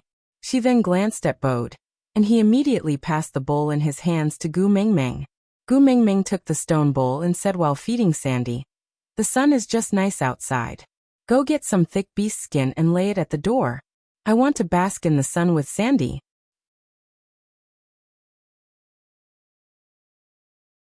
Chapter 1245. After Bode finished laying out the beast skin, Gu Mingming had just finished feeding him the meat soup in her bowl. She then glanced at Colin and walked out without saying a word. Colin kept his head down the entire time. Even though he was the tyrant of Sauter with his usual heroic spirit, he was like a cowardly bear in front of Gu Mingming. He did not dare to say anything and just followed behind Gu Mingming. Seeing Gu Mingming sitting at the corner of the beast skin and Elvis sitting behind her to act as a warm leather backrest, Colin wanted to learn from Elvis and let Sandy lean on him. But he had just stepped one foot on the beast skin when Gu Mingming said, Tisk. Colin was so frightened that he immediately retracted his foot and looked at Gu Mingming innocently and pitifully. Gu Mingming then said, "Give Sandy to me. Go and call all the males in your family out." Colin secretly broke out in cold sweat and nodded naively. He did not dare to say anything and hurriedly called out his 4 original partners and the 7 new wolf beasts that Sandy had taken in. There was a total of 11 of them, and they stood in a row in front of the beast's skin. The original 4 males in Sandy's family all knew what was going on, and all lowered their heads obediently, not daring to make a sound. But the 7 new wolf beasts were at a loss. They looked at each other, not knowing what was going on, but not daring to do anything. After all, this great lady was not only the messenger of the beast deity, but also the queen of the wolf clan. And behind her was the mighty wolf king. Gu Mingming's gaze swept across the 11 of them and said in a neutral tone, "You are really capable. Great messenger, I was wrong." Colin was the first to admit his mistake with a sincere attitude. Gu Mingming chuckled. "Oh, tell me, where did you go wrong?" Colin scratched his head and said, "I don't know, but your smile is so scary. It must be my fault." Gu Mingming was so angry at Colin that she laughed. She looked down at Sandy and asked, "Girl, how did you fall for this piece of wood in the first place?" Sandy's throat was so hoarse that she could not speak at all. She just smiled helplessly and shook her head lightly. Gu Mingming looked up again and asked, "How many 4th-level beasts do you have in your family now?" Colin answered honestly, "Only me now. However, it seems like Hodgson and Jerry only need 1 more battle to level up." Gu Mingming nodded and said, "So at least until now you are still the strongest in your family, right?" Colin nodded stiffly. Gu Mingming's face darkened. "As the strongest in the family, what are your responsibilities?" "Protect Sandy," Colin answered directly without thinking. Gu Mingming sneered. "Is this how you protect Sandy?" "Ha!" Colin was stunned by the question. He immediately lowered his head and said sullenly, "But Sandy chose her own partner." "Oh, so if one day Sandy doesn't want to live anymore, will you let her die?" "That won't do." Colin looked up and was so anxious that he was tongue-tied. Gu Mingming pointed at the bare mark on Sandy's chest and said, "Your mark is on her chest and you are the most powerful person in the family. What you have to do is to protect her and ensure her safety under all circumstances. But she was tortured to such a miserable state right under your eyes. And you say you don't know what you did wrong?"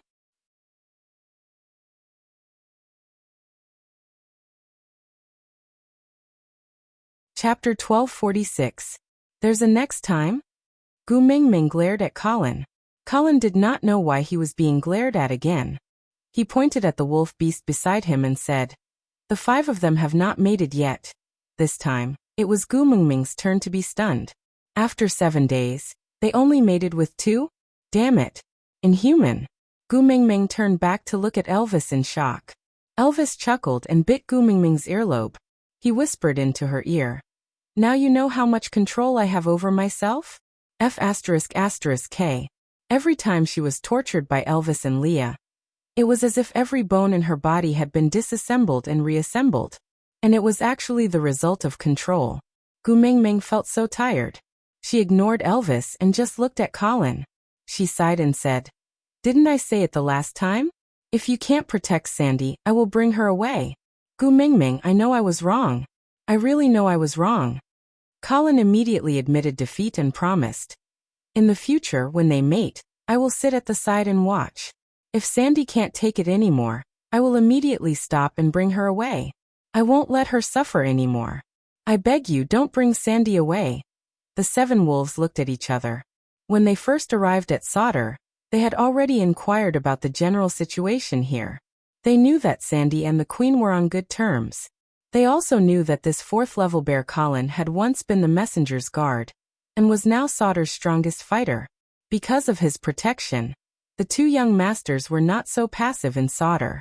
In these 7 days, other than Hodgson and Jerry who had mated with Sandy and did not know what was going on outside, the other 5 wolves had witnessed Colin's ruthlessness. They all had a tacit understanding not to offend Colin after mating. But who could tell them what was wrong with this coward now? Gu Mingming did not care about what they thought. She just lowered her head and held Sandy's little face, asking, "Sandy, is your throat sore? Do you want to eat yellow sauce?" Sandy knew that Gu Mingming was feeling sorry for her. She was afraid that she would be bullied by her new partners because of her good temper. So she came to show them her power. She wanted to tell them that the person supporting her was the messenger of the beast deity, Gu Mingming. Although she felt that Colin was innocent, Sandy still nodded cooperatively. Her little eyes were filled with grievance. Gu Mingming nodded her head, her heart aching for him. Then when she looked up at Colin, her smile changed. Colin stared blankly for 2 seconds, then immediately said, I know the yellow needle beasts. I'll get you some yellow gravy. I will only take half from each nest. I promise I won't kill them all." Only then did Gu Mingming reply with a lukewarm yeah. Colin turned around and ran away as if he had just been pardoned. Gu Mingming's gaze turned and landed on Bode. She grinned and Bode's hair stood on end.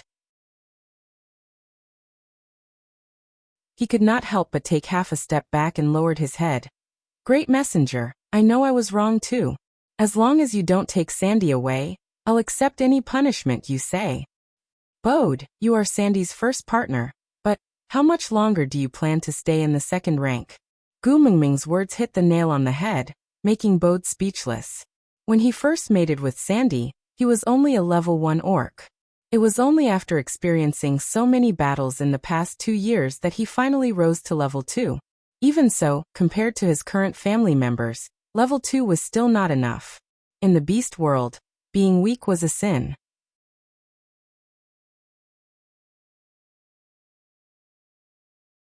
Chapter 1247. But apart from accumulating experience, opportunities were also very important for a male to level up. Fighting with all their might, some could easily level up, while others couldn't even advance to the next level. And Bode just happened to belong to the second category. Even before he met Gu Mingming, he had been longing to level up so that he could protect Sandy from Nina. But now, even after fighting with all his might, he had only advanced from the first level to the second level. Gu Mingming sighed. "I know someone who might be able to raise your fighting abilities, but the method must be cruel and the process must be painful." I'll go." Bode blurted out almost without hesitation. His gaze landed on Sandy's worried face. Bode smiled as he knelt down on one knee and caressed Sandy's little face. "You'll be fine with Colin and the rest taking care of you. No matter how hard it is. I will ascend to become your pride as soon as possible. I will not let others say that your first partner is a useless piece of trash. Be good, alright?" Sandy knew that every time someone used Bode's level to make fun of her, Bode would feel sad in his heart. She knew that Bode was already working very hard, and she didn't think that being a second-level beast was something to be ashamed of. But Bode was a male. He had his pride that he had to protect. Sandy's throat couldn't speak. She could only hold Bode's hand and look deeply into his eyes. Bode had been partners with Sandy for many years. He could understand her intentions just by looking at her. He kissed her face. "Don't worry. I will not let Joseph and his brothers lose their father. I will be back as soon as possible." Sandy finally nodded, but her gaze was still reluctant to part. Bode looked up at Gu Mingming. "Great messenger, please tell me, where should I go to find this person you mentioned?" Gu Mingming replied, "Zacharias Peter." A place and a person's name didn't need any more words. Bode hugged Sandy tightly. He planted a heavy kiss on her forehead, before leaving without looking back. Gu Mingming hugged Sandy. "Don't worry. Tixian and Kangwu are there. Nothing will happen." Sandy smiled at Gu Mingming. She knew that Gu Mingming's arrangement was for her own good. It was also the best situation for Bode. Colin wasn't a threat to Boyd, but that didn't mean Hodgson and the others weren't. Wolf beasts were savage by nature. If you couldn't crush them in terms of strength, it would be very difficult for them to truly submit to you. Especially since Hodgson and the rest had partnered with her for the sake of the tribe. It was hard to guarantee that they would not have thoughts of eradicating and replacing Bode. Therefore, Bode had to become stronger. After scolding Colin and making arrangements for Bode, Gu Mingming's gaze finally landed on Hodgson and Jerry. The two of them were still in a state of shock from Colin and Bode's scolding. When they met Gu Mingming's eyes out of the blue, They were startled and instinctively avoided her gaze. In a confrontation between wild beasts, the first to retreat would be the loser. Gu Mingming chuckled and said, "Originally, I was here to congratulate you and Sandy for mating. But seeing you guys torturing my Sandy into such a miserable state, I really don't feel good about it."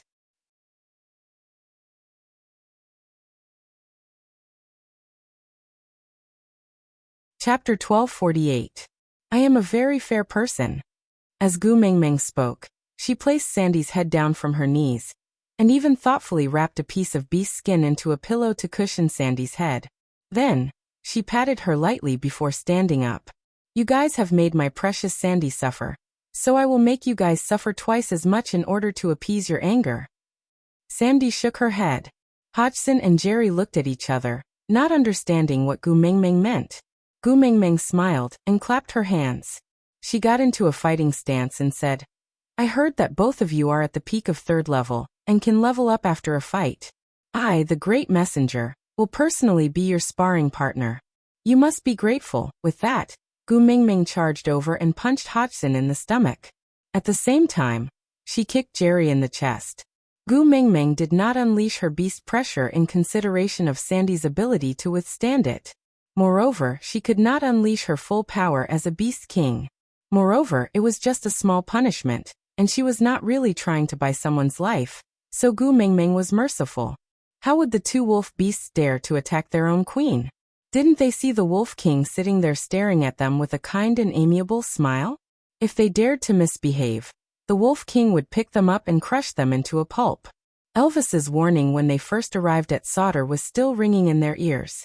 The Wolf King would never show them any mercy when it came to the queen. Hence, the two warriors who had been in the limelight at the night campfire party, and were still proud of themselves yesterday, were beaten black and blue by Gu Mingming today. Gu Mingming only squatted beside them when they could no longer stand up. "I took you back to protect and take care of Sandy. If you dare to use her as a tool to satisfy your lust, then you must be mentally prepared to bear the consequences. After all, the person standing behind Sandy is me, Gu Mingming." With that, Gu Mingming stood up. Because she had lowered her head, the sunlight cast a shadow over her. At 1.7 meters, she could only be considered a petite Lolita in the beast world. But at that moment, they were black Lolitas. This time, it's just a small punishment to warn you against future troubles. If I find out that you made Sandy suffer again, it won't end so easily. After Gu Mingming finished speaking, Hodgson and Jerry squeezed out some air from their lungs and answered shakily, "Yes, we understand, Queen." Gu Mingming looked up with a face full of smiles. Facing the sunlight, she looked especially warm, as if she was not the one who had beaten up the two males without relying on her beast pressure. But even though she was smiling brightly, none of the 5 wolf beasts dared to belittle her. All of them were trembling with fear, and did not dare to treat her as a little female protected by the Wolf King anymore. Gu Mingming stood in front of the 5 males who had yet to mate with Sandy, and paced back and forth. She then smiled and said, "Don't be afraid. Although I am not a good person, I will not bully the weak. As long as you take good care of Sandy and treat her gently, I won't hit you for no reason. Don't worry, Queen, we will treat Sandy very well." The wolf beasts nodded repeatedly, not daring to be the slightest bit slow. Gu Mingming then sat down beside Sandy in satisfaction. She lifted Sandy's head and placed it on her lap, then asked, "Where's the water?"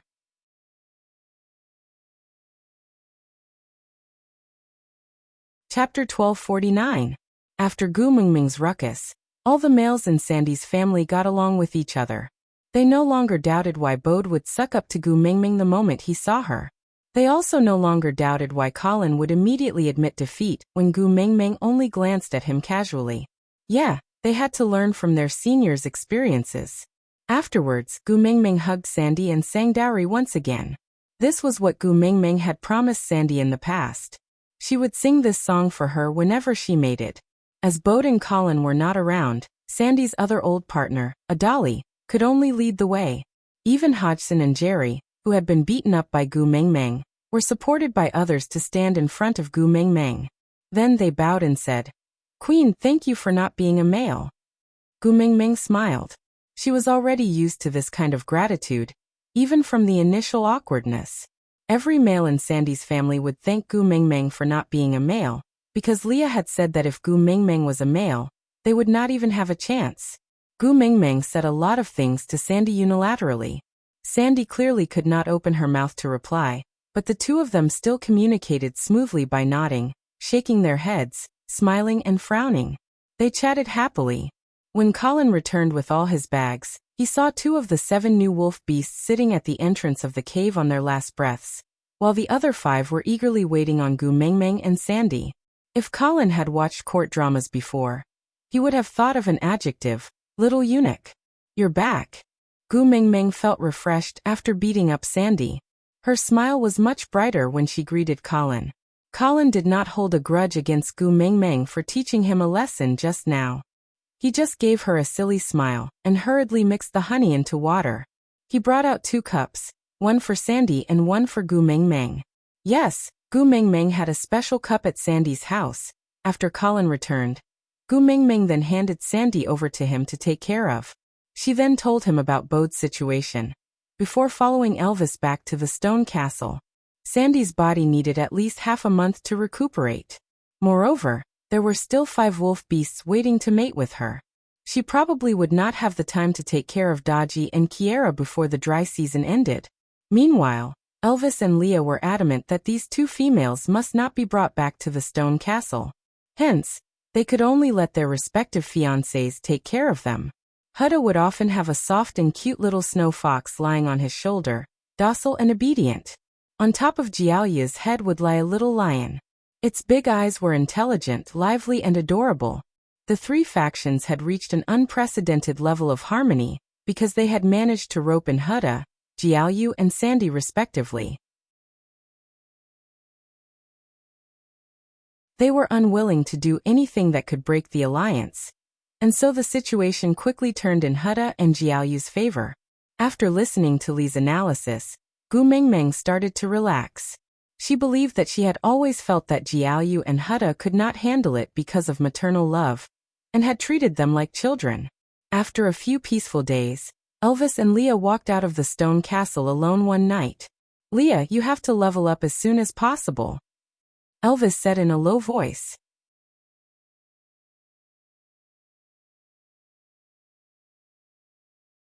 Chapter 1250. Elvis looked at Leah with a serious expression, forcing Leah to retract his playful smile. Frowning, he locked his long and narrow eyes on Elvis's face. Is there anything you're planning that I don't know about? Elvis sighed. I know that becoming the Beast King will attract a pack of wolves and become an unmanageable problem, but I still want to be the Beast King. You really don't know what my motive is?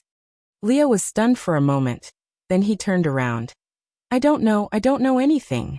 And I won't level up, I'll just remain at the 4th level, enough to crush all the other males chasing after Mingming. Elvis grabbed onto Li's shoulder, stopping him from leaving. It's because I can see that you've been slacking off after I became the Beast King. That's why I came to talk to you today. Preparing for a rainy day is your way of doing things. We can't afford another sudden blow. Leah bit his lips, glanced sideways at Elvis. All right, I'll work hard to level up to the 5th level, then find the spirit of the rocky cliffs to activate the Beast King bloodline. But you have to promise me one thing. If Mingming really gets the 2nd tier of the Beast Deity one day, that tier of the Beast Deity will definitely be mine.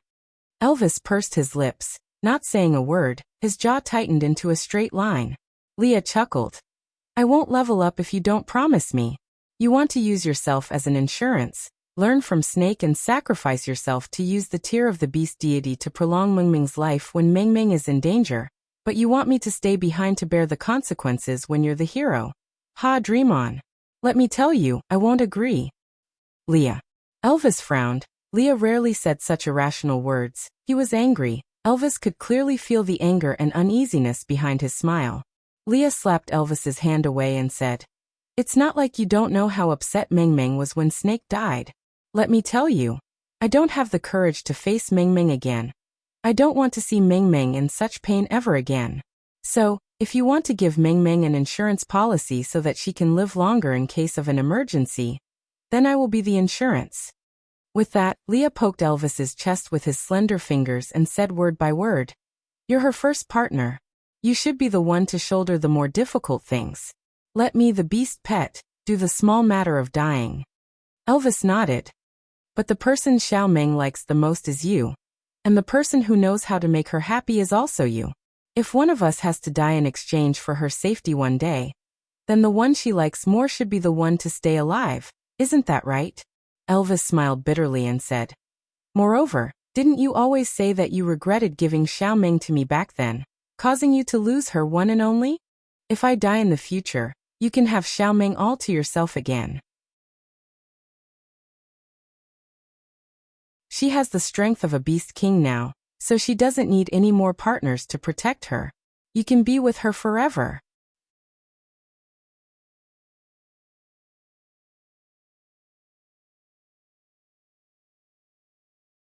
Chapter 1251. Elvis clenched his fists and lowered his hands. He did not dare to ask. He was afraid that Xiao Meng would be put in a difficult position. He was afraid that Xiao Meng would admit or deny. He was even more afraid that Xiao Meng was so smart and could see through his intentions.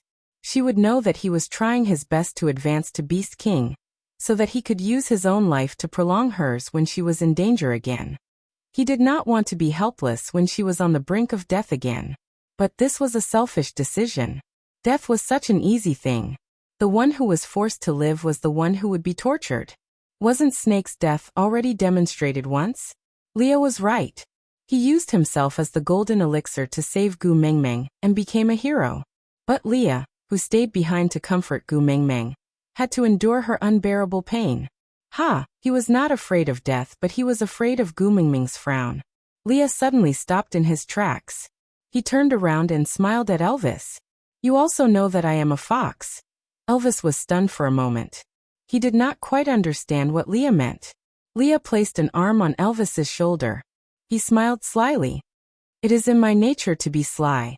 What should I do? I don't like things to develop in a direction that is not beneficial to me." Elvis held his forehead. "Speak properly." Leah swayed his tail. He stood up straight. "There are two ways. One, do as I say.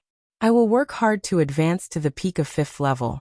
Then we will look for the spirit of the rocky cliffs for me to activate the Beast King bloodline. If anything happens, let me be the second tier of the beast deity. 2. I will go in and wake Meng Meng up now.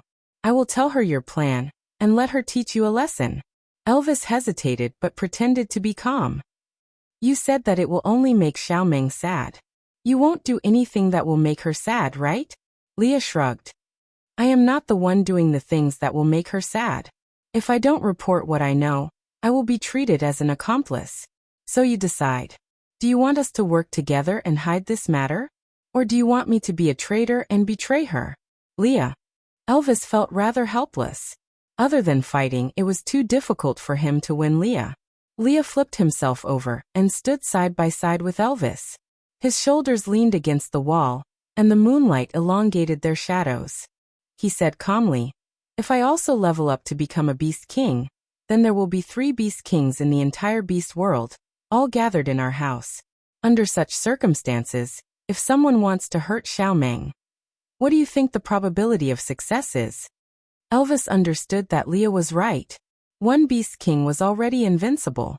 If 3 Beast Kings worked together, no one in the beast world could hurt Gu Mengmeng in front of them. Even now, he had enough power to protect Gu Mengmeng and prevent anyone from hurting her. But the memory of the last time Gu Mengmeng was on her last breath, and he could only kneel on the ground and cry blood, was too clear. He was really afraid, so he suggested a foolproof solution. He did not want Leah to become the Beast King, not because he was afraid that Leah would shake his position after he became the Beast King, but because he knew that the success rate of activating the Beast King bloodline was only 30%. His success was largely due to luck.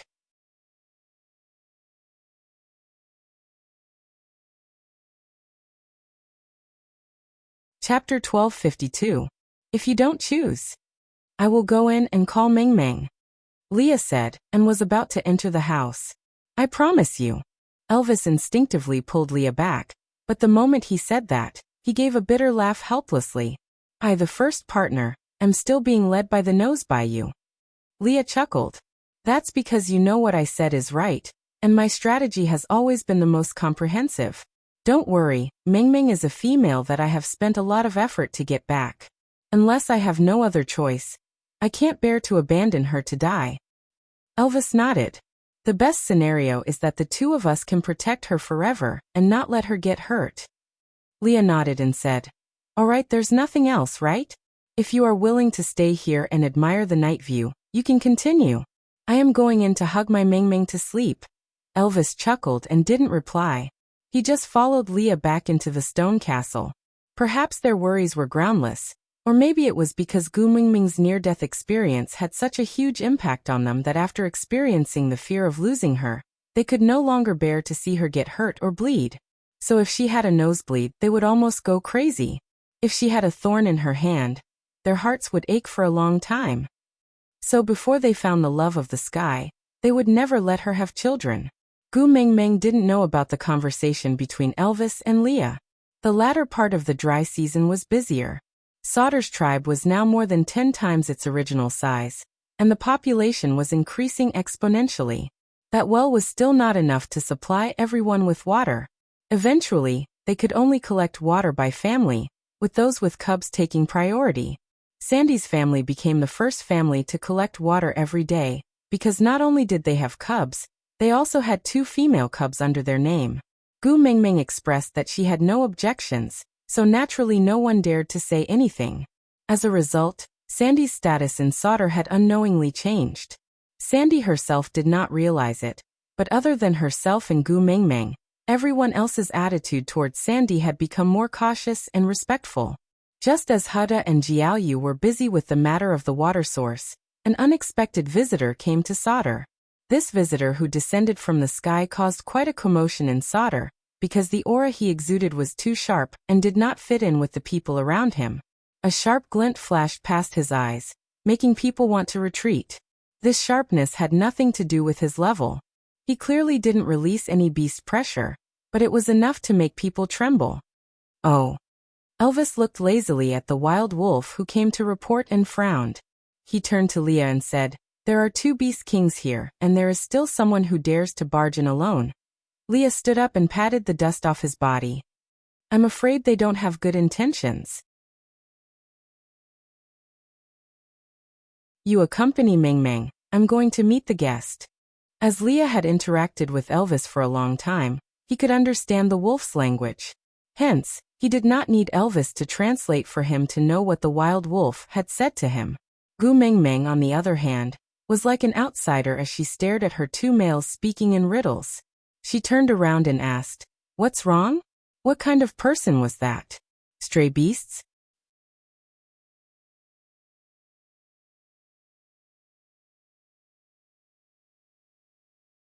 Chapter 1253. Leah narrowed his eyes and said, Don't show such an expectant expression. Your interest in other males makes me want to kill someone. Gu Mingming smiled and said, All right, I was just wondering what guest made you so nervous. Leah smiled and said, A male who might become my love rival. I have to be careful. All right, I'm going out. Gu Mingming did not take Li's words seriously. After all, in Li's eyes, any male could become his love rival. Even females could become his love rival. After Leah left, Gu Mingming leaned into Elvis's arms, wondering if she should make a detour to Zacharias before returning to Saint Nazaire after the dry season ended. He was so worried about Qixuan and Kamwu. Especially Qixuan. He had sent grapes to Saint Nazaire last year, claiming to be some stray beast young master. Please don't get involved with Cole again. Elvis allowed Gu Mingming to lean against his chest, not feeling that there was anything wrong with it. Instead feeling that this was the most complete position in his life. His slender fingers gently played with Gu Mingming's hair and said, I will go with you wherever you want to go. Elvis did not say that if it was really that person, Gu Mingming would not be able to go to Zacharias or return to Saint Nazaire. Gu Mingming's curiosity towards the sudden guest did not last long. The dry season was about to end and Gu Mingming was about to leave. Her 2 sons were busy dealing with all sorts of matters in the tribe, especially with the 3 factions fighting each other openly and covertly. It was a complete mess. Luckily, the two brothers worked well together, and although they could not handle things as easily as Leah, they could at least achieve a stable victory. Gu Mingming did not want to cause trouble for her sons, so she spent most of her time with Sandy. After all, their mating ceremony had already been completed, and the two cute daughters-in-law were staying at Sandy's house, so there was nothing wrong with Gu Mingming visiting them often. Seeing that it was already noon and Leah would not be able to return in time to cook, Gu Mingming decided to just go to Sandy's house for a free meal. Although Bode was not around and Colin's culinary skills could not be compared to Lee's, but in terms of cooking, who could be worse than Leah? The moment she stepped out, she was met with Oraton's face full of desire. Gu Mingming smiled helplessly. She did not even need to ask to know that this was a grudge from a foodie. Leah is not at home today. I'm going to Sandy's for a free meal. Shall we go together? Oraton shook his head and said expressionlessly, a bird came and said it wanted to see you. Leah asked me to come over and ask if you want to see him. Give me a bird. What bird? Gu Mingming found it strange. She could only recognize the Eagle Owl tribe because she could fly. If it was someone from the Eagle Owl tribe, it must mean that something had happened to Saint Nazir. In that case, Leah would not have asked her if she wanted to meet him. He should have directly brought him back. Oraton frowned and said, a very annoying bird that can fly. Gu Mingming, nonsense. Let's go and take a look. If Gu Mingming wanted to get some useful information from a tiger who had not eaten and was in a bad mood, she might as well make the trip herself. Elvis chuckled and did not say a word. He just carried her out of the stone castle. There was a pack of wolves guarding the door, and when they saw Elvis coming out, they immediately followed him. Gu Mingming had to admit that Elvis really had a style after becoming the Beast King. Every time he went out, he would be like the owner of a kennel, bringing a pack of huskies with him.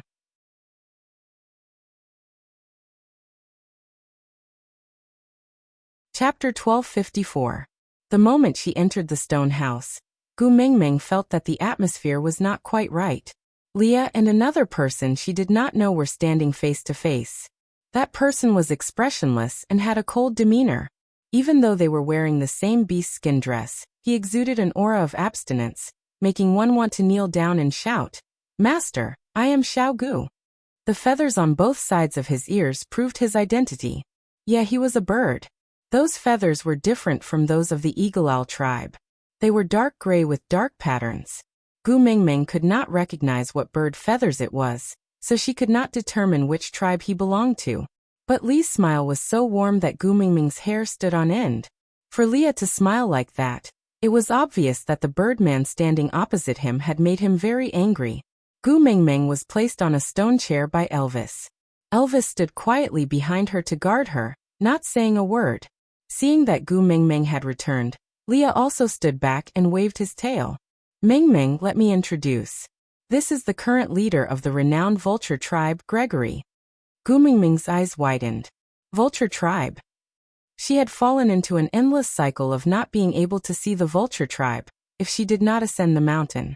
She had been stuck in a dilemma for a long time, and now he had delivered himself to her doorstep. Damn it. You are the legendary messenger of the beast deity? Gregory sized up Gu Mingming with an unfriendly expression.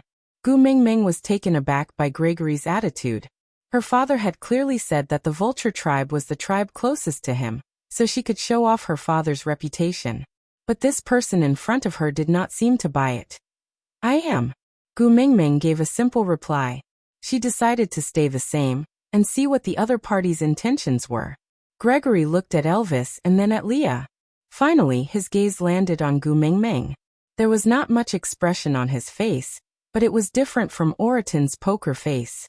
He was really cold, so cold that even his gaze seemed to be covered in ice. It was bone-chilling. Tell me, why are you looking for me? Gregory asked. Gu Mingming was even more confused. Who was looking for you? That's not right. I was looking for him, but I couldn't find him. Isn't he the one who delivered himself to me? Gregory could tell that Gu Mingming was puzzled, and became a little impatient. He took a deep breath, as if suppressing his desire to turn and leave. That mighty one sent a messenger to the Mota Mountains, so I came down the mountain to look for you. If you're not looking for me, then I'll take my leave. Wait. Gu Mingming probed. Who is that great lord? It couldn't be Cole again, right? Gregory looked at Gu Mingming, squinting his eyes in a probing manner. Are you really the messenger of the beast deity?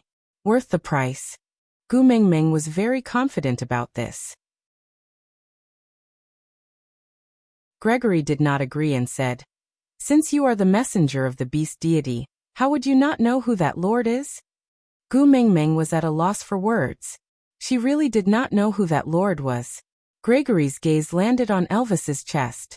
He frowned and said, You took something from his hands, but did not know that he asked me to look for you. That means he did not give it to you willingly, but you snatched it from him. Ha! To be able to snatch the heart of the desert from that lord, you are really capable.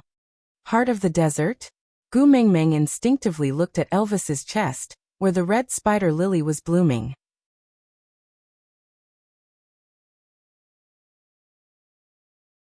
Chapter 1255. Wait a minute.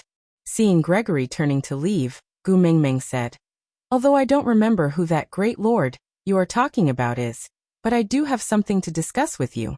Since he helped me to pass the message, he should be in cahoots with me. Gregory turned back to look at Gu Mingming. What's the matter? I want the love of the sky.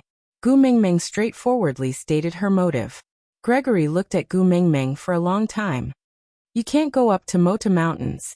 There was no hint of sarcasm or mockery. He was just stating the truth. So I need you to help me, Gu Mingming said. Gregory looked at Elvis and then at Leah. He shook his head. The peak of Mota Mountains is a sacred place for vultures. They can only bring their partners there to pray for blessings during mating.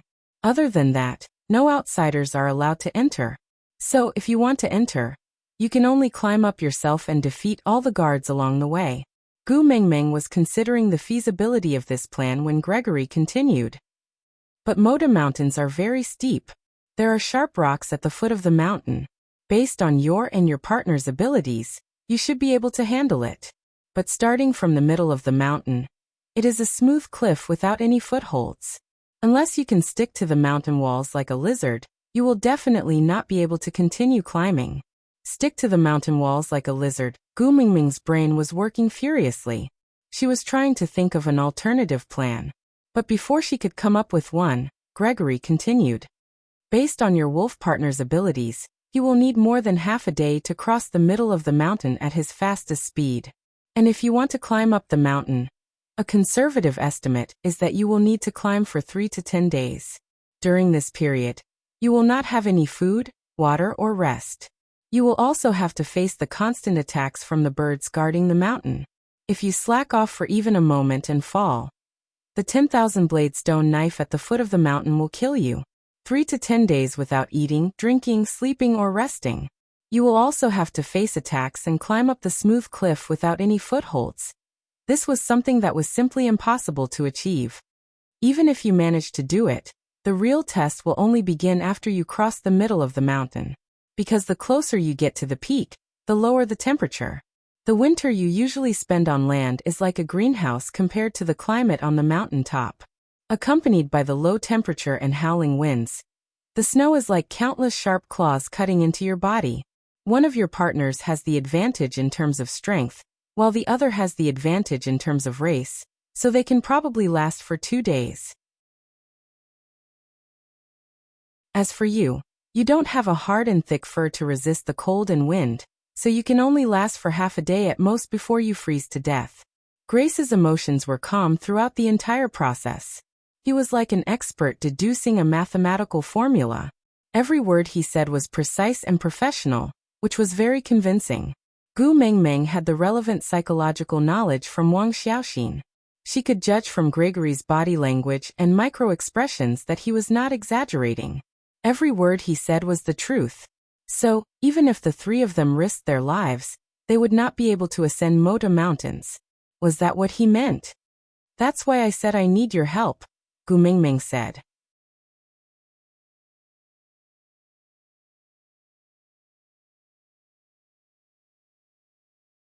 Chapter 1256. I don't accept it either. Gu Mingming flared up. I just want you to bring me up the mountain. I am interested in the things on the mountain, but I have no interest in you. I said the mountain peak is the holy land of vultures. We can only bring people other than our tribe members there to pray for blessings during mating. Since you and I have no intention of becoming partners, I naturally can't bring you up. And why are you so stubborn? Gu Mingming asked. Who bestowed that holy land? The previous messenger of the beast deity? Who bestowed it? This question stumped Gregory. Ever since he was born, he had been guarding the peak of the Mota Mountains, facing the harsh weather. The sacred land had always been a sacred land, but no one had ever told him why it was a sacred land, and when did it become a sacred land. But that was not important. It was an indisputable fact that the vulture tribe had been guarding that place for generations. Rules were rules and they had to be obeyed. As the leader of the vulture tribe, he could not simply break the rules. If it was a rule set by the previous messenger of the beast deity, then I should be able to abolish it, right? After all, we are of the same rank. She is a messenger and so am I. If my rank is not high enough, how about I ask the beast deity? After all, the vulture tribe is the most loyal protector of the beast deity. What if the beast deity gives the order? Can I abolish your stupid rules? Gu Mingming thought to herself, as a second-generation deity, when else would she be able to fool her father? Gregory was unmoved. He stood his ground and said, This is the rule of the vulture tribe. Even the messenger cannot force others against their will. If the beast deity insists on breaking our rules, then when loyalty cannot be served at the same time, we can only sacrifice our entire tribe to uphold our will. We will not defy our tribe rules or betray the beast deity. Gu Mingming's mind was only filled with the word inflexible. But Gregory's tone was not a threat, but a statement. This made Gu Mingming know clearly that if she were to use her father's name to pressure him, Gregory would really choose to die in glory than to live in dishonor. Damn it, if the vulture tribe died out because of this, she could forget about ever obtaining the love of the sky. Rolling her eyes, Gu Mingming asked again, Why don't you get someone from the vulture tribe to talk to me? Only the clan leader of the vulture race can descend the mountain when he receives instructions from that lord. Gregory's gaze swept across Elvis's chest, then he said, Now that the great lord is probably no longer around, so after I return this time, there shouldn't be any vultures coming down from the mountain anymore. Damn it, who was that lord? What if that lord asked you to bring me up? Are you willing? Gu Mingming tested. Gregory coldly snorted and said, You don't even know who that lord is, yet you want to use such ridiculous words to scare me.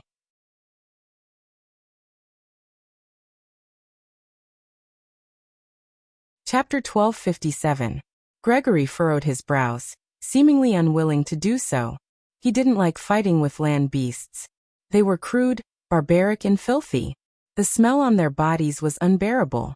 Although this messenger of the beast deity looked pretty nice, he didn't know why he didn't like her. He had a feeling of resistance towards her. But since that great lord had already given the order, he couldn't reject it. She then looked at the red spider lily on Elvis's chest. Since this is the final order from that great lord, I will definitely obey. I will give you a month's time. If you don't have a reason to convince me after a month, I will fly straight back to Mota Mountains. With that, Gregory turned and left the meeting room, flapping his wings and flying off. Gu Mingming face-bombed, speechless. After coming to the beast world, she had seen a lot of the world. She even felt that she could handle a pervert like Cole. But this Gregory was stubborn and unmoved by force or persuasion. Turning to look at Leah, Gu Mingming asked, Leah, can't we not have the love of the sky? Of course we can. Leah chuckled and kissed Gu Mingming's forehead. I only need you. I don't need little foxes. Damn it. Did he mean that without the love of the sky to protect her from the pain of childbirth, he wouldn't let her get pregnant? Gu Mingming rubbed her chin and thought for a moment. Why not? Try the 7-word mantra. She wrinkled her nose and was about to cry when Leah wrapped his arms around her waist and pulled her into his arms. You know I can't do anything about your tears. So if you want to cry, I will definitely give in. Actually, it's nothing much. At most, I will be on tenterhooks when you're pregnant. When you're giving birth, I won't be able to bear the heartache and die. With that, Leah pressed his lips against Gu Mingming's and lingered for a long time by her lips, asking in a hoarse voice, "So if you want to torture me with your tears because of that nest of little foxes, come on, the torture you give me, even if I'm crushed into pieces, even if I'm consigned to eternal damnation, I'm willing to endure it as sweet as syrup." Gu Mingming waved her hands in defeat. Who's going to cry? Humph. With that, Gu Mingming struggled out of Li's arms and hung onto Elvis's chest. They left the meeting room and returned to the stone castle. Leah shook his head and said helplessly, "You're scolding me again." Last time, that humph lasted for several days. She didn't speak properly, nor did she eat well. All kinds of cold violence. Forget it, it was better to torment him than to torment herself. As long as she was fine, he could endure any grievances. When Gu Mingming returned to the stone castle, Sandy, Huda and Jiaoyu were all there. "I saw that you didn't go to my place today, so I came to find you." Sandy saw that Gu Mingming had returned and went forward to hold her little hand, saying, "I heard that a member of the birds' tribe came to the tribe today and specifically asked to see you. What kind of person was that? Did he cause you any trouble?"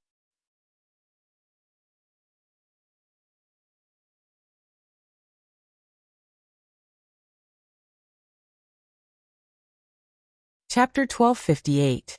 Then why don't you let Ian bring you there? Sandy was puzzled. Gu Mingming rolled her eyes. Speechless and full of disdain, she said, "It's all because of that pervert Gregory." Gu Mingming took a deep breath and said, "Initially, I wanted Ian to bring me there, but he told me that leaving the Moda Mountains was a betrayal.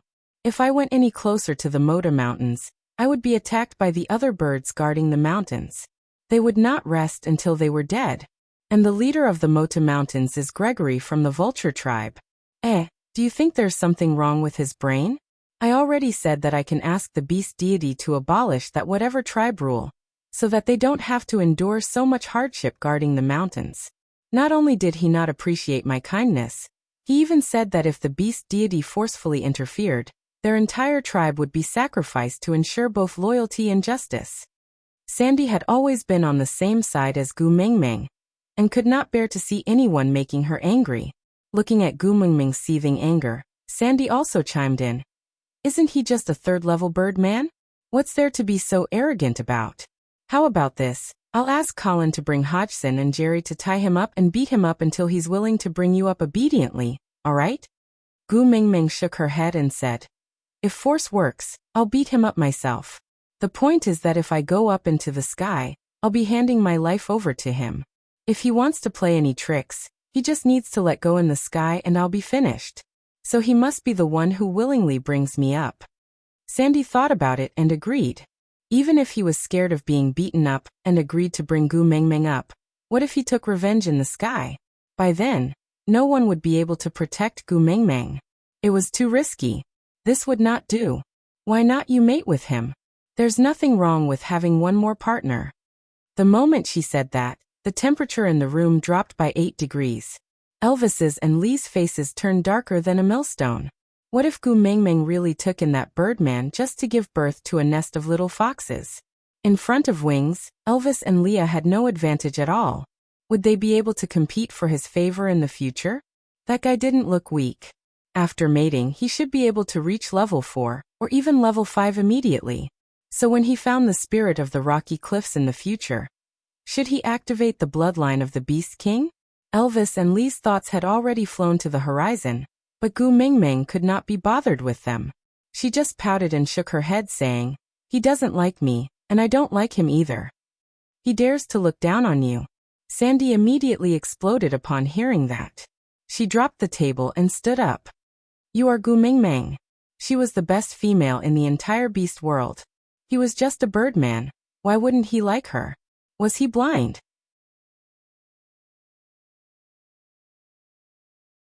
No, this can't be tolerated. Absolutely cannot be tolerated.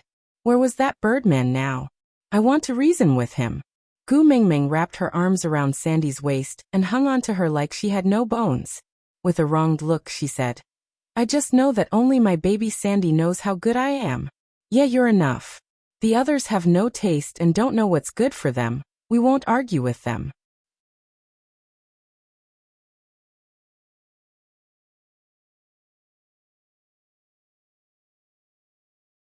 Chapter 1259. Jiaoyu sat beside Leah and poked him with his elbow. Are you just going to watch my mother fret?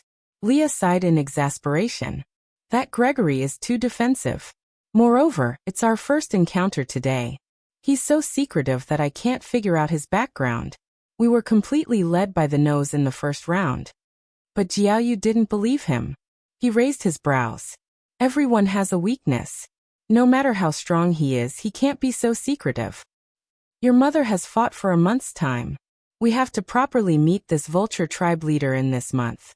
Leah patted Hutta and Jiaoyu's shoulders. You are guests from afar. You two must not forget Sauter's etiquette. Understood. Hutta chuckled. Jiaoyu teased Kiera. Let me say this first. I'm just trying to find a way out for my younger brothers and sisters. I'm not doing this for you. Leah knocked on Jiaoyu's head and said, You will beg me one day in the future. Definitely. Jiaoyu smiled. But you can't reject me when I beg you. Right. Daddy Leah. Jiaoyu smiled. Daddy Leah sounded sweet and gentle. He looked at Leah with eyes that were 90% similar to Gu Mingming's. Lee's heart tightened. He covered Jiaoyu's eyes and pushed him to the side. Clenching his teeth, he said, Yes. Jiaoyu stood up and patted his butt. He reiterated, Everything I'm doing is to find a way out for my younger brothers and sisters. It's not because of you. Got it. Leah clenched his teeth. Jiaoyu's repeated emphasis was clearly telling him to remember this little demon's favor. Sigh, what else could he do but continue spoiling the little wolf pups he had taught? Who asked him to be so helpless against those eyes? Jiaoyu and Hutta walked to the door and bade farewell to Gu Mingming and Sandy, who were sitting at the door and complaining crazily. Jiaoyu said that the family of a few female wolf beasts had come to the tribe, and they were different from normal male wolf beasts. The females had to be properly settled down, and in addition, the tribe had to stock up on food since the rainy season had started, so they were quite busy and could not chat with Gu Mingming. Gu Mingming's heart ached that her sons were too tired, so she asked them to go back to work first. When Leah was done with dinner, she would send it over to them. The two sons agreed sensibly and obediently. Jiaoyu couldn't help but say a few more teasing words to Gu Mingming before they left. On the other hand, Leah instructed Oratin to rush back to St. Nazaire and call Ian over. Oratin left in a hurry after reporting to Gu Mingming. There was no other reason other than Leah was in charge of cooking and Oratin definitely did not want to offend him. Meanwhile, Gu Mingming and Sandy were in a much better mood after complaining for a long time. The two females discussed many unreliable but extremely satisfying methods. Gu Mingming knew that these methods would not be put into practice, but just discussing them was enough to make her feel better.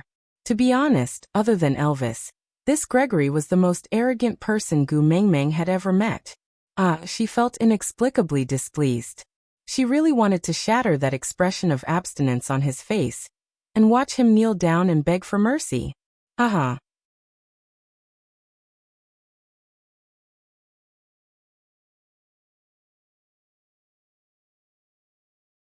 Chapter 1260.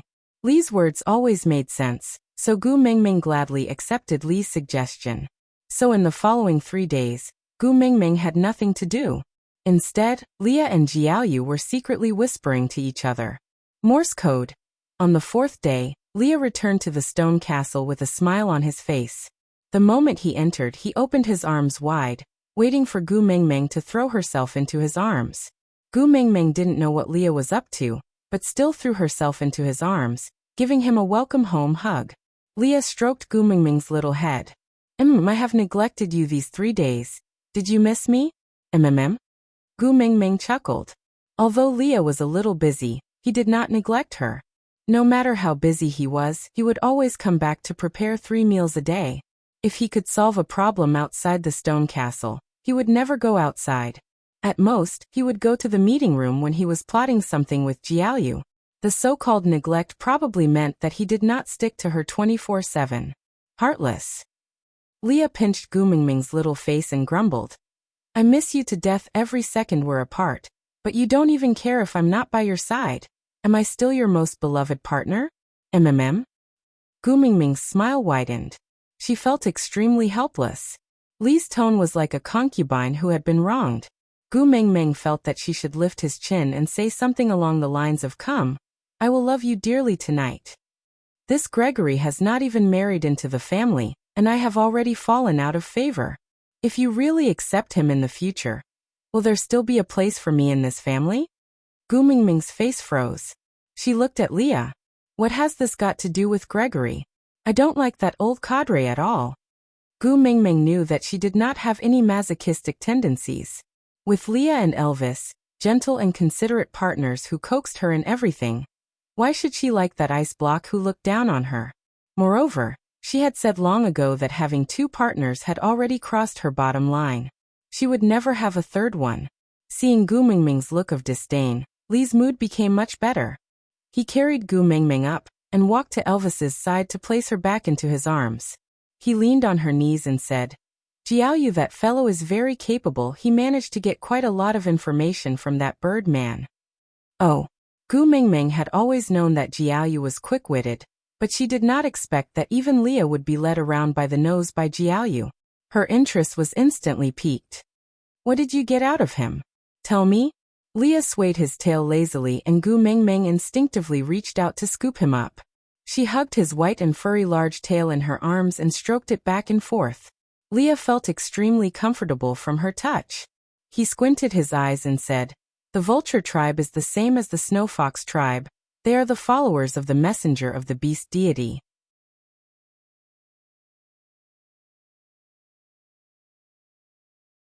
The only difference was that Sauter was in control of all land beasts. The vultures are in the dark, hidden in the Mota Mountains, leading all the birds to protect the sacred relic. From what Gregory said, the sacred relic that they are protecting is not only the love of the sky, but also something else." However, Jiaoyu did not dare to ask further, because if he asked too deeply, Gregory would definitely sense it. Once he is on his guard, it would be difficult to pry his mouth open. That you're tuning in to the Li Mei's Wuxia Whispers YouTube channel. We're so grateful for your support, and don't forget to subscribe to join us on this incredible journey through captivating stories. Your generosity through donations truly makes a world of difference, as it's the primary source of revenue that allows me to expand and enhance this channel for you. Thank you from the bottom of my heart for being a part of this adventure.